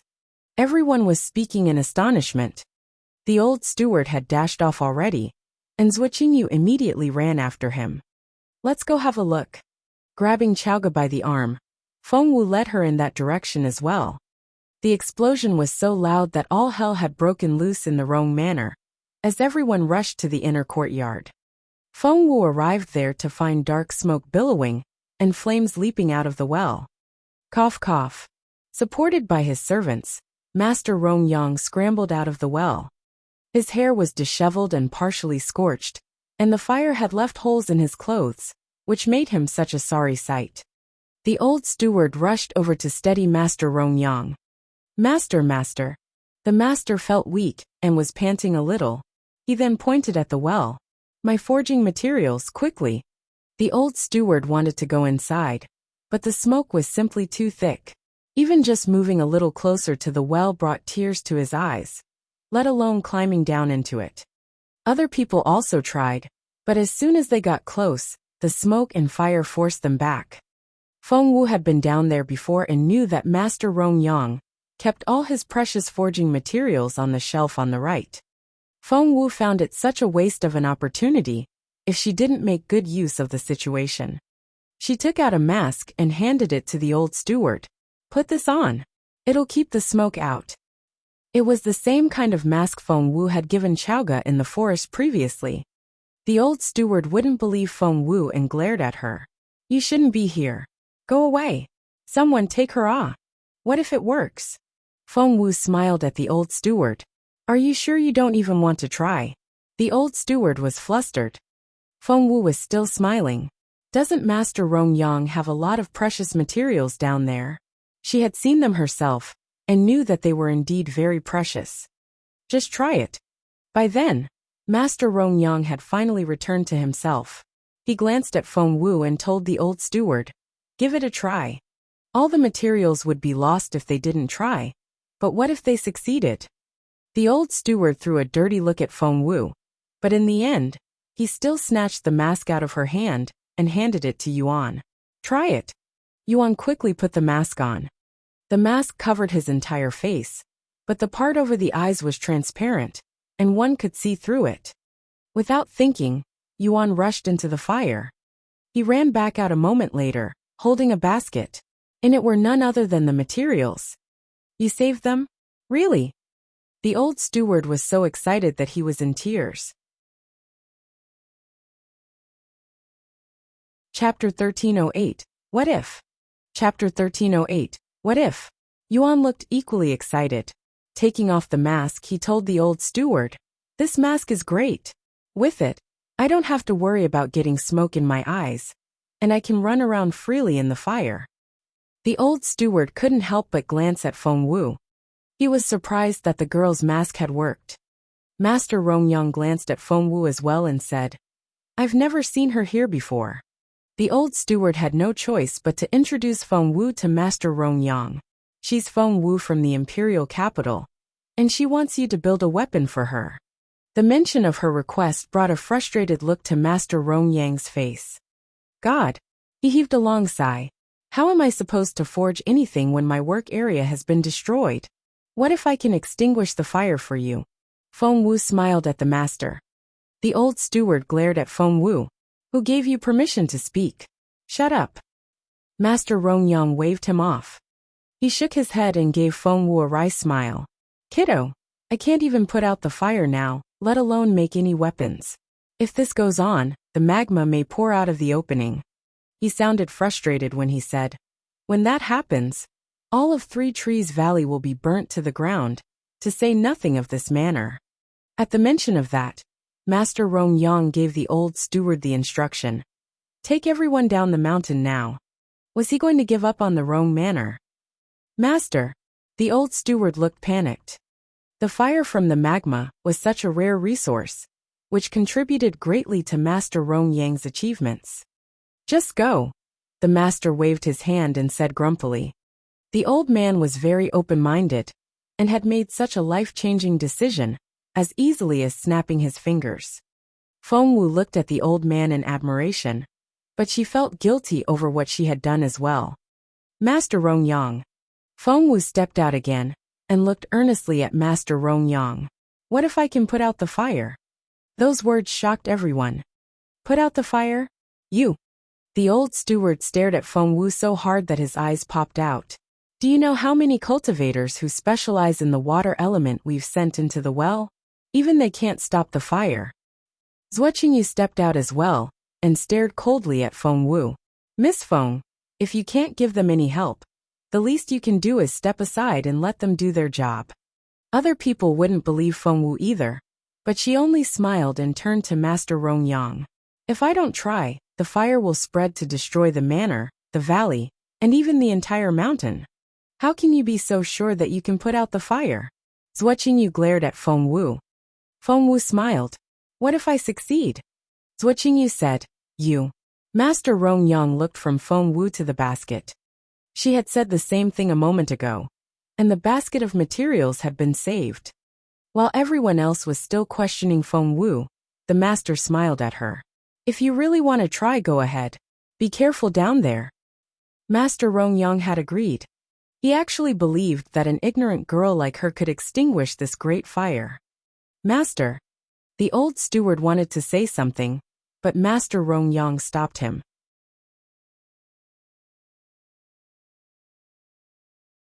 Chapter 1309. Did Feng Wu die in the fire? Chapter 1309. Did Feng Wu die in the fire? Feng Wu said, Master Rong Yang, will you tell the cultivators with the water attribute to come back up, please? Why do you have so many impossible requests? The old steward glared at her. However, to his surprise, Master Rong Yang agreed. Everyone was speechless. Feng Wu cupped her hands at Master Rong Yang before jumping into the well. The water attribute cultivators were all frustrated, and Lin, their leader, yelled in exasperation. What's going on? The fire is out of control already. Why were we told to come back out? The other cultivators didn't agree with the decision either. The old steward glowered. Zhuo said, because Miss Feng Wu said that she could extinguish the fire all by herself. Ha! Lin smirked. There are 15 of us here, but even after exerting all our strength, we couldn't stop the fire from spreading. How can an ignorant girl make such an arrogant claim? His fellow cultivators were unconvinced as well. The old steward also said anxiously, Master, I'll tell the others to go pack and leave the mountain. He had no confidence in Feng Wu at all. Master Rong Yang didn't have much faith in Feng Wu either, so he smiled wryly and waved at his steward. Go ahead. Shortly after the old steward headed back to the house, someone cried out, Gosh! Look! The smoke is getting thinner. The smoke! Everyone turned to look at the well. Dark smoke had been rising out of the well and billowing up into the sky earlier, but it was noticeably thinning out now. That's right. It really isn't as thick as before. Holy crap. It's true. Miss Feng really can put out the fire. Maybe she's telling the truth. The old steward, Zhuo, and the cultivators were all astonished. How is that possible? However, they were forced to accept the truth. The old steward stared at Master Rong Yang. Master, that's... Master Rong Yang was equally astonished, but as an open-minded man, he only chuckled. That's indeed an interesting girl. The old steward was speechless. Master, should I still tell the others to leave? Asked the old man tentatively. Master Rong Yang waved at him and said, Hang on. Maybe the girl actually could make a difference. Just then, Zhuo cried out, Ah, look, the smoke is getting thicker again. It's as black as ink now. Despite her exaggerated tone, Zhuo was secretly relieved. She knew that if Feng Wu really could put out the fire, Master Rong Yang would take her much more seriously. And that was the last thing Zhuo wanted. Meanwhile, the others cried out in surprise as well. Not only did the smoke get thicker and darker, flames were leaping out of the well at the same time. Oh God! It's spreading! The old steward was so anxious that his eyes almost turned red. Master, we have to evacuate. Looking at the master, the old steward said anxiously, We have to leave. Otherwise, we may all die here. Zhuo revered Master Rong Yang's authority, but even she couldn't help but say, Master Rong Yang, you can't trust Feng Wu. If I'm right, she's already died in the fire. Our top priority now is to evacuate the people here.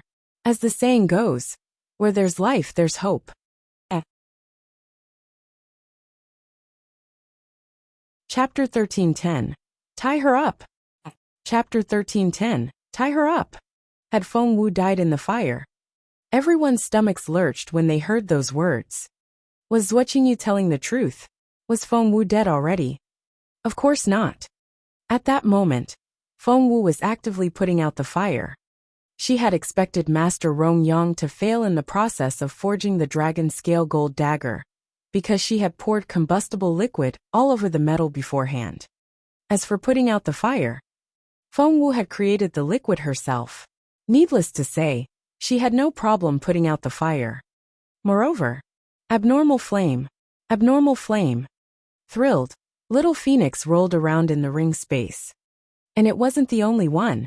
The tiger cub also had abnormal flame in its body, and longed for it as well. Hence, the two of them started working their way through the refinery room. Those cultivators with the water attribute weren't able to put out the abnormal flame, but the two animals couldn't stop sucking it into their stomachs. About 15 minutes later, all the flames in the refinery room had been absorbed by the two animals. They were so satiated that they fell asleep as soon as they climbed back into Feng Wu's ring space. To them, the fire was the greatest tonic. Their cultivation levels would improve significantly after they woke up. Feng Wu jumped out of the well after the smoke dissipated. Meanwhile, the people outside were still talking about Feng Wu. Zhuoqingyu had actually managed to shed a few tears, and was feigning sobs. Little Feng Wu was so pretty and so young. I can't believe that we lost her. What a pity. She then turned to Master Rongyang. Master, Feng Wu can have the dragon scale gold dagger that you made for my family. With such a formidable weapon with her, her death will be worthwhile. The corner of Master Rongyang's mouth twitched. He was a generous and open-minded man, but it didn't make him any less observant. He could see through Zhuoqingyu perfectly. I wasn't able to make the dagger. Master Rongyang stared at Zhuoqingyu. Zhuoqingyu cried out. What? How is that possible? So did all that dragon scale gold go to waste? Master Rongyang's voice was very cold when he said, that wasn't real dragon scale gold. Your family gave me fake dragon scale gold, which is why my refinery room exploded. I need an explanation for this. Zhuoqingyu was dazed when she heard those words. The dragon scale gold was fake? That's impossible. I don't believe it. The others stared at Zhuoqingyu in surprise as well. Master Rongyang held up a piece of dragon scale gold and smirked. Here's the evidence. Are you saying that I'm lying? He was devastated at the thought of his destroyed refinery room. Master, my family would never have given you fake dragon scale gold, nor would we ever try to harm you. Master, Zhuoqingyu tried to explain. But Master Rongyang only snorted.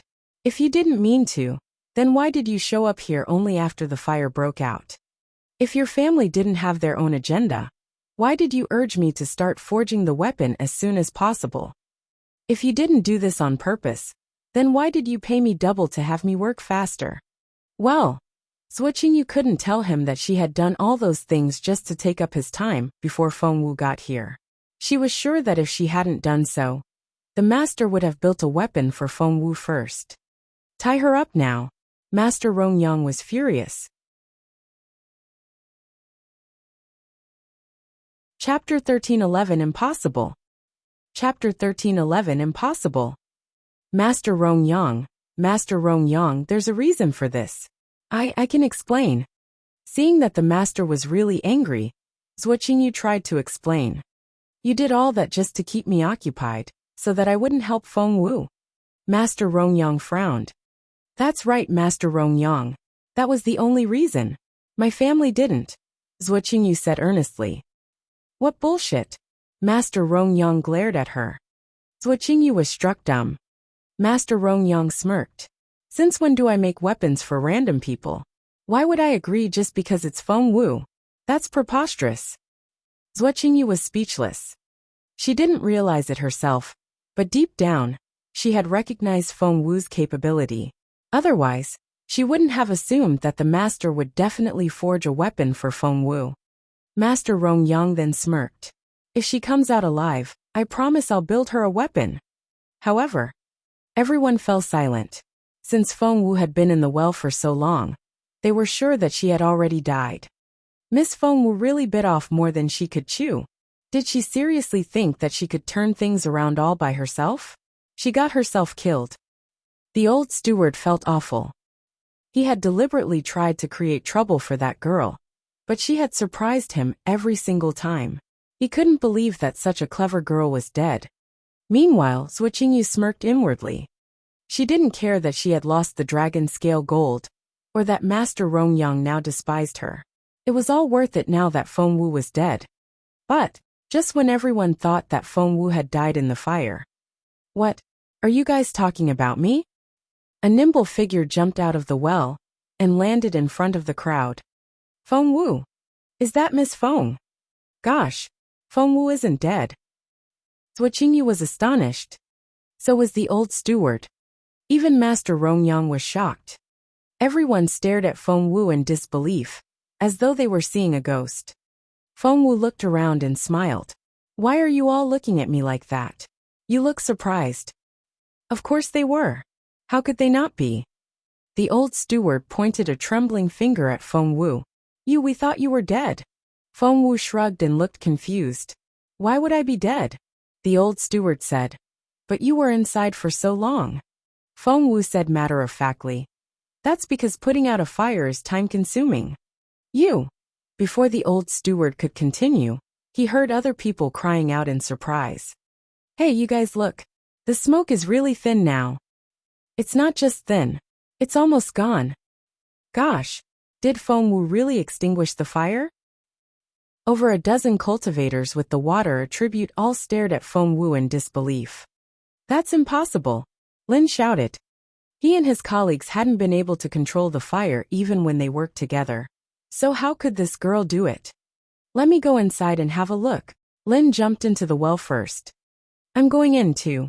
Yuan moved as quickly as a monkey and was soon out of sight. Everyone kept their unblinking gazes on the well after those people went in.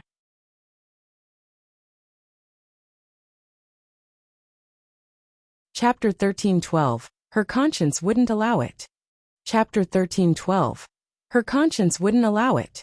Less than 20 seconds later, a figure jumped out of the well and said in a thrilled voice, "The fire has been completely put out." What? The crowd was genuinely shocked now. After saying those words, Yuan rushed over to Master Rongyang and waved his hands in excitement. Master, there's no fire left except for some sparks. Just then, Lin came back out as well. The crowd asked him, Is it true? Has the fire been put out? Lin opened his mouth and wanted to say no, but he couldn't tell such a lie when the fact was right in front of his eyes. In the end, he could only sigh deeply and said, Yes, the fire has been put out. Wow! OMG! Oh my God! Everyone was astonished to hear that. It was only a few moments ago when they were full of mistrust toward Feng Wu, and some people had even mocked her. However, Feng Wu had fulfilled her promise. The crowd was overwhelmed with guilt. The old steward felt so ashamed that he didn't know what to say. I need to see it. Help me go inside. Holding his walking stick, Master Rongyang rushed into the well as fast as he could manage, and soon, they heard his excited laughter. All eyes were on Feng Wu again. The crowd felt envious, thrilled, and jealous. It didn't take a genius to figure out that after this great achievement, Feng Wu had done Master Rongyang such a great favor that he was bound to think highly of her. And Master Rongyang was one of the top weapon refiners in the empire. How could they not feel jealous? Meanwhile, Zhuo Qingyu was completely dumbfounded. She had been this way ever since Feng Wu climbed out of the well, and she still couldn't think straight. Feng Wu, Feng Wu, Feng Wu. Zhuo Qingyu clenched her fists, and her eyes went bloodshot red. She couldn't believe it. The Zhuo family had pulled so many strings and paid a lot of money, and it had even cost them something as precious as the dragon scale gold. But now, Zhuo Qingyu's eyes were almost spitting fire. Her only hope now was, please don't let Master Rongyang think highly of Feng Wu. However, her prayer wasn't answered. With the old steward's help, Master Rongyang climbed out of the well on his injured leg. He walked up to Feng Wu immediately and patted her on the shoulder. Kiddo, what you did was so great. If one looked closely enough, they would be able to see that the master's eyes were filled with excited tears. Feng Wu's eyes flickered. What happened had gone slightly out of control. She had tampered with the dragon scale gold earlier, just to sabotage the old master's forging process. But she had ended up destroying the entire place. Feng Wu's conscience wouldn't allow her to accept the gratitude. She said earnestly, Old Master, the abnormal flame exploded mainly because of the dragon scale gold which. The old man waved her off. The magma has been quite unstable these days. Even if the dragon scale gold wasn't there, something else might have induced the explosion anyway. Fearing that the old man might accuse her over the dragon scale gold, Zhuoqingyu hastily chimed in. The master is right.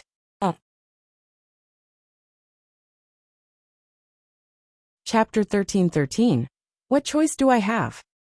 Chapter 13:13. What choice do I have? Zhuoqingyu then glared at Feng Wu. Miss Feng, you've gotten what you came here for, so don't push it. It'll only make you look selfish. Feng Wu was going to explain what she had done to the dragon scale gold. But after what Zhuoqingyu said, she lost interest. Instead, she shrugged and said, Since you've said that, what other choice do I have? Zhuoqingyu stared at Feng Wu and snorted. The old steward couldn't take it anymore, so he told Zhuoqingyu, Miss Zhua, I'm sure Miss Feng is exhausted. She should get some rest now. Zhuoqingyu flared up and stared at the old steward. She had paid the old steward handsomely to win him to her side, but now, he was speaking up for Feng Wu. The old man wasn't without a conscience. Before, he had known next to nothing about Feng Wu, so he hadn't had any problem making trouble for Feng Wu. However, he gradually saw how outstanding Feng Wu really was, and was impressed by her wisdom, charm, aplomb, and all her other merits. Zhuoqingyu was still feeling furious when Master Rongyang smiled at Feng Wu. Kiddo, what do you want me to do for you? Do tell. Before Feng Wu could reply, the old steward answered for her. Master, Miss Feng Wu is here to ask you to forge a weapon for her. Yes, finally. Feng Wu had done so much in the past 5 days that she knew the others had to have noticed. What pleased Feng Wu the most was that she had earned the old steward's admiration and respect. Feng Wu nodded and said he's right. Stroking his beard, Master Rongyang chuckled. That shouldn't be a problem. Don't worry. In a few days, I'll build you the sharpest weapon. Zhuoqingyu smirked. In a few days? Feng Wu is going to take the Dragon's Gate challenge before that happens. The weapon will never be ready in time. Feng Wu looked at Master Rongyang awkwardly. She wanted to say something, but hesitated. Since she had left such a great impression on Master Rongyang, he asked her what was bothering her as soon as he saw the look on her face. Feng Wu told him the truth. I'm taking the Dragon's Gate challenge in 2 days' time. But without a suitable weapon, I'm afraid that. 2 days. Master Rongyang frowned a little. He only had 2 days. Zhuoqingyu gave Feng Wu a taunting look. That was bold. How was Master Rongyang supposed to forge a weapon in as short as 2 days? That was a naive idea. Zhuoqingyu smiled and said, Feng Wu, you're making an impossible request. No one can build a formidable weapon in 2 days, not even Master Rongyang. Moreover, the refinery room has been destroyed. Where is the master going to forge the weapon anyway? Plus, Master Rongyang only builds one formidable weapon every year. Since he was working with my family's dragon scale gold, he's not going to make anything for you. What's more, with his injured leg, Master Rongyang can't walk around. How can you force such a difficult task on him? You can't do that even if you've done the master a favor. Zhuoqingyu had always been a smart girl with a glib tongue. The things she had listed not only shielded her from accusations by Feng Wu, they even made Feng Wu sound like a bad person. That was rather amazing. However, Feng Wu didn't even look at Zhuoqingyu. She acted as though she wasn't there, and only looked at Master Rongyang with a guilty look on her face. Chapter 13:14, I bet you. Chapter 13:14, I bet you. Master Rongyang gave Feng Wu a wry smile. It's true. We won't be able to use the refinery room for a while. Moreover, he shook his head and said, I still don't know what went wrong during the refining process, but it's true. I can't start forging a new weapon just yet. However, there was a guilty look on his face when he said, Kiddo, no one can deny how much you've helped me, so how about this? He made a suggestion. I have quite a few good weapons in my personal collection. How about you pick out something? Something from Master Rongyang's collection was bound to be excellent, but what Feng Wu needed was the Fallen Star Sword that would match her Fallen Star swordplay. There was no replacement for that. Feng Wu shook her head with a wry smile on her face. I'm afraid not. Zhuo Qingyu smirked inwardly. Feng Wu, Master Rongyang may be very kind to you now, but it doesn't mean that you can do anything you want. Even if he wants to help you now, he can't. However, Feng Wu only smiled. Master Rongyang, what if I tell you that I can find out what went wrong when you were refining the dragon scale gold? The master looked at Feng Wu in resignation. Even he didn't know what went wrong, so how could this girl know? He wasn't the only one who wasn't convinced. The others shook their heads as well, and whispered among themselves. This Feng Wu just doesn't know when to stop. She just won't stop bragging. Master Rongyang felt grateful for what she did, but if she keeps doing this, all that gratitude will disappear. Even the old steward kept giving Feng Wu warning glances, telling her to stop before it was too late. However, Feng Wu only stood there and wouldn't move. She smiled at Master Rongyang and waited for his reply. At first, the master thought Feng Wu was only joking, but he now realized that she was very serious. He was lost in thought. Seeing that the master was hesitating, Zhuo Qingyu felt flustered. Master, it's... Feng Wu smiled at Zhuo Qingyu. So you also think I'm going to succeed, don't you? Of course not. Zhuo Qingyu smirked. Feng Wu smiled and asked, would you like to make a bet? Zhuo Qingyu frowned. On what? Glancing at the failed sample of the dragon scale gold dagger in Zhuo Qingyu's hand, Feng Wu smiled. If I can't solve this problem for Master Rongyang, I'll do one thing for you, anything. Zhuo Qingyu's eyes lit up. Anything?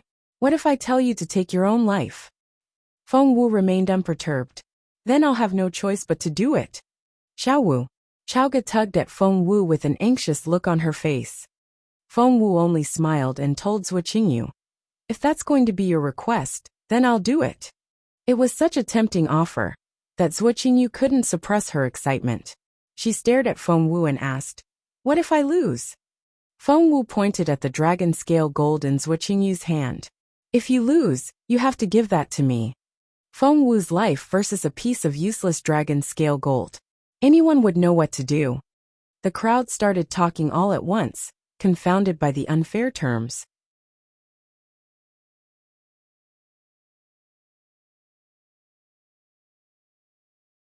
Chapter 13:15 Minimalism.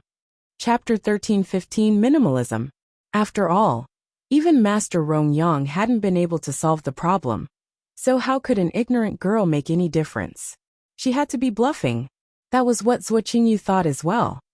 However, she didn't look so sure after recalling all of Feng Wu's achievements so far. She stared at Feng Wu without saying another word.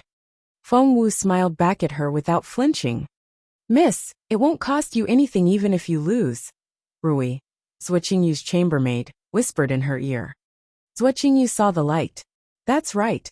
If it won't cost me anything, why should I say no? All right. Zhuo Qingyu smirked and took the bet. Feng Wu's expression remained unchanged, but her eyes flickered for a split second. Her fallen star sword was going to be a done deal. The Rong Manor was a very organized place. After clearing out the irrelevant people, the old steward led some servants into the well to clean the refinery room. It only took them an hour to put the room back in order. Master Rongyang stared at Feng Wu and asked, do you really know what to do? Feng Wu nodded with a smile. Master, do you trust me? Did he? The master would have said no a few hours ago. He wouldn't have believed such a young woman. However, after all that had happened, tell me your plan. Master Rongyang gestured to Feng Wu. Feng Wu gave him a mysterious smile. Master, aren't you curious how I was able to control the fire? How did you do it? Master Rongyang was indeed very curious. Feng Wu smiled. I used a formation. A formation. As a weapon refiner, Master Rongyang knew formations very well. He had created all the formations here in the Rong Manor. Something seemed to occur to him suddenly, and he jerked. The next second, he rushed into the well. Zhuo Qingyu didn't hear the conversation between Feng Wu and the master, but her stomach lurched when she saw how excited Master Rongyang was. And she had a bad feeling. Master Rongyang rushed into the refinery room. The servants were only halfway through the cleaning, but it didn't affect Master Rongyang's observation. Looking around the room, he soon noticed something. And his eyes lit up. That was it. I see. I can see it now. Walking around the room, Master Rong Yang rubbed his hands excitedly. It's a simple formation, but exceptionally effective. Although it's very straightforward, not many people can build it. Master Rong Yang cried out in surprise and showered Feng Wu with praise. No matter how surprised Master Rong Yang sounded, Feng Wu only smiled mildly at him. Did you really build this? Master Rong Yang looked at Feng Wu in disbelief. The formation merely consisted of a few bricks and spiritual stones, and didn't require much maneuvering. However, the skill behind it was something that even Master Rong Yang couldn't replicate. The creator had to be a genuine master in formations. Crossing her hands behind her back, Feng Wu asked, "Do you think anyone else here could have done it?" Master Rong Yang was rendered speechless. Feng Wu chuckled inwardly when she saw Master Rong Yang's silence. Her formation skills were taught by the beautiful master himself, and one couldn't have a better teacher on this continent. Since Master Rong Yang had recognized the merits of her formation, Feng Wu made another suggestion. Chapter 13:16. What an exceptional girl. Chapter 13:16. What an exceptional girl.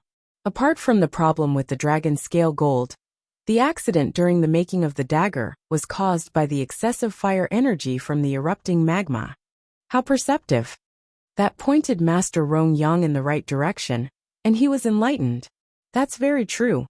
Crossing her hands behind her back, Feng Wu smiled. So, all we have to do now is build a formation that'll suppress the energy of the magma. That should solve the problem.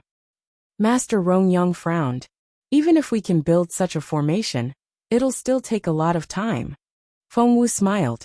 Master, a minimalistic formation won't take that long to build. It then occurred to Master Rong Yang that Feng Wu had used such a formation to put out the fire. I'll owe you a very big favor if you can build one within the next 3 days, Master Rong Yang told Feng Wu. Feng Wu smiled. Master, I'm afraid you're going to lose. After that, Feng Wu started working on the formation. The layout of a formation was the most difficult part, even more so than the inscription. It might be a difficult task for other people, but for Feng Wu, it was a piece of cake. It only took her 2 hours to finish the layout. After another 2 hours, Feng Wu had even completed the inscription. Master Rong Yang was speechless. He stood there in a trance-like state the entire time with his eyes wide open. He couldn't believe what he was seeing. She was simply too fast. Master Rong Yang knew formations well enough, but he had never seen someone as proficient in them as Feng Wu, not to mention that she was only a teenage girl. Master Rong Yang was still dazed when Feng Wu finished her work. She smiled at him. It's done. Master Rong Yang was speechless. She asked, would you like to try it? The master asked, where should I start? Feng Wu took a small box out of her sleeve and handed it to Master Rong Yang. He opened it, and his eyes lit up. This is fallen star iron. Master Rong Yang's eyes shone with excitement. It's even rarer than dragon scale gold. With the right supplementary materials, I'm sure I can build a formidable weapon with it. Feng Wu smiled and asked, what do you think of dragon scale gold? Fallen star iron and dragon scale gold are of the yin and yang attributes respectively. It's perfect. Master Rong Yang laughed wholeheartedly. Something clicked in his head, and he studied Feng Wu. What an amazing girl. She had planned everything out from the beginning, and had lured the Zhuo girl into her trap. Master Rong Yang was impressed. Neither Master Rong Yang nor Feng Wu noticed when a pigeon flew out of the manor, carrying a letter to the Crown Prince's residence in the imperial capital. In the Crown Prince's residence, Feng Sun and Xian Yi had been staying there for the past few days. They both had their own courtyards in the residence, and would often spend the night there. Seeing the pigeon in Feng's hand, Feng Sun looked intrigued. Is it about little Feng Wu? Feng nodded. Throwing an arm over Xian Yi's shoulder, Feng Sun said, let's go have a look. In the study, Feng handed the pigeon to Jun Linyuan while Feng Sun kept asking, how did it go? Has little Feng Wu blended in?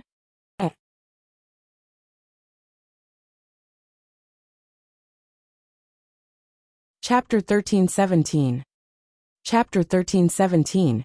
He adores Xiao Wu. Feng Sun had heard about the tiresome tasks the old steward had given Feng Wu and Chaoga, and he was furious. Before he could run over to the Rong Manor, however, Jun Linyuan had stopped him. But Feng Sun couldn't get it out of his mind. Boss Jun, how's little Feng Wu doing there? Did anyone pick on her?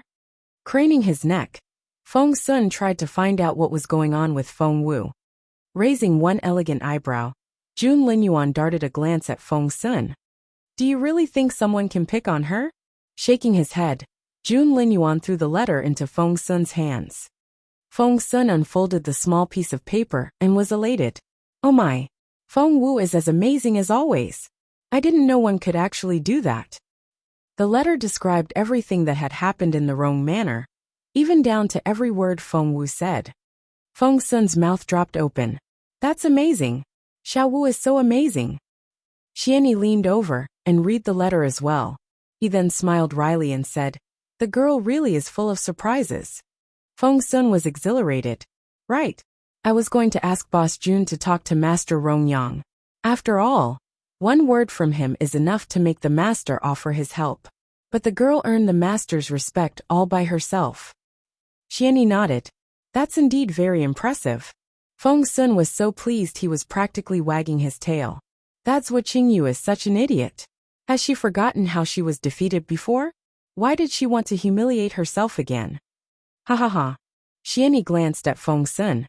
He still remembered some time ago, when Feng Sun talked about how good-looking and smart the second daughter of the Zhou family was, and wondered which man would be lucky enough to marry her.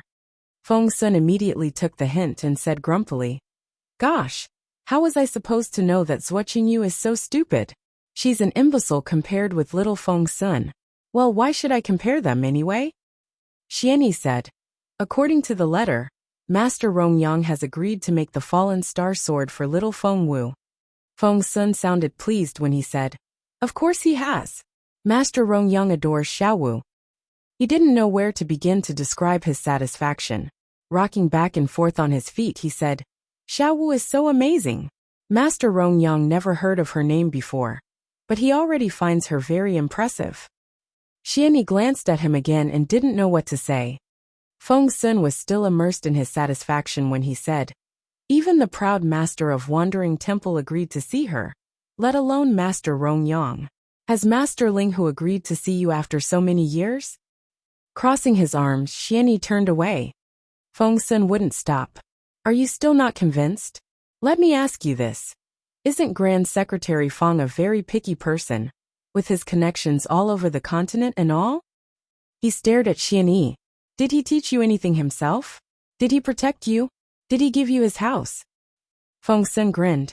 If you ask me, your grandfather treats little Feng Wu much better than he does you. Compared with you, she's more like a grandchild to him. Xianyi's mouth fell open. He was actually speechless. Feng Sun was so pleased. Raising his chin, he glanced at Xianyi.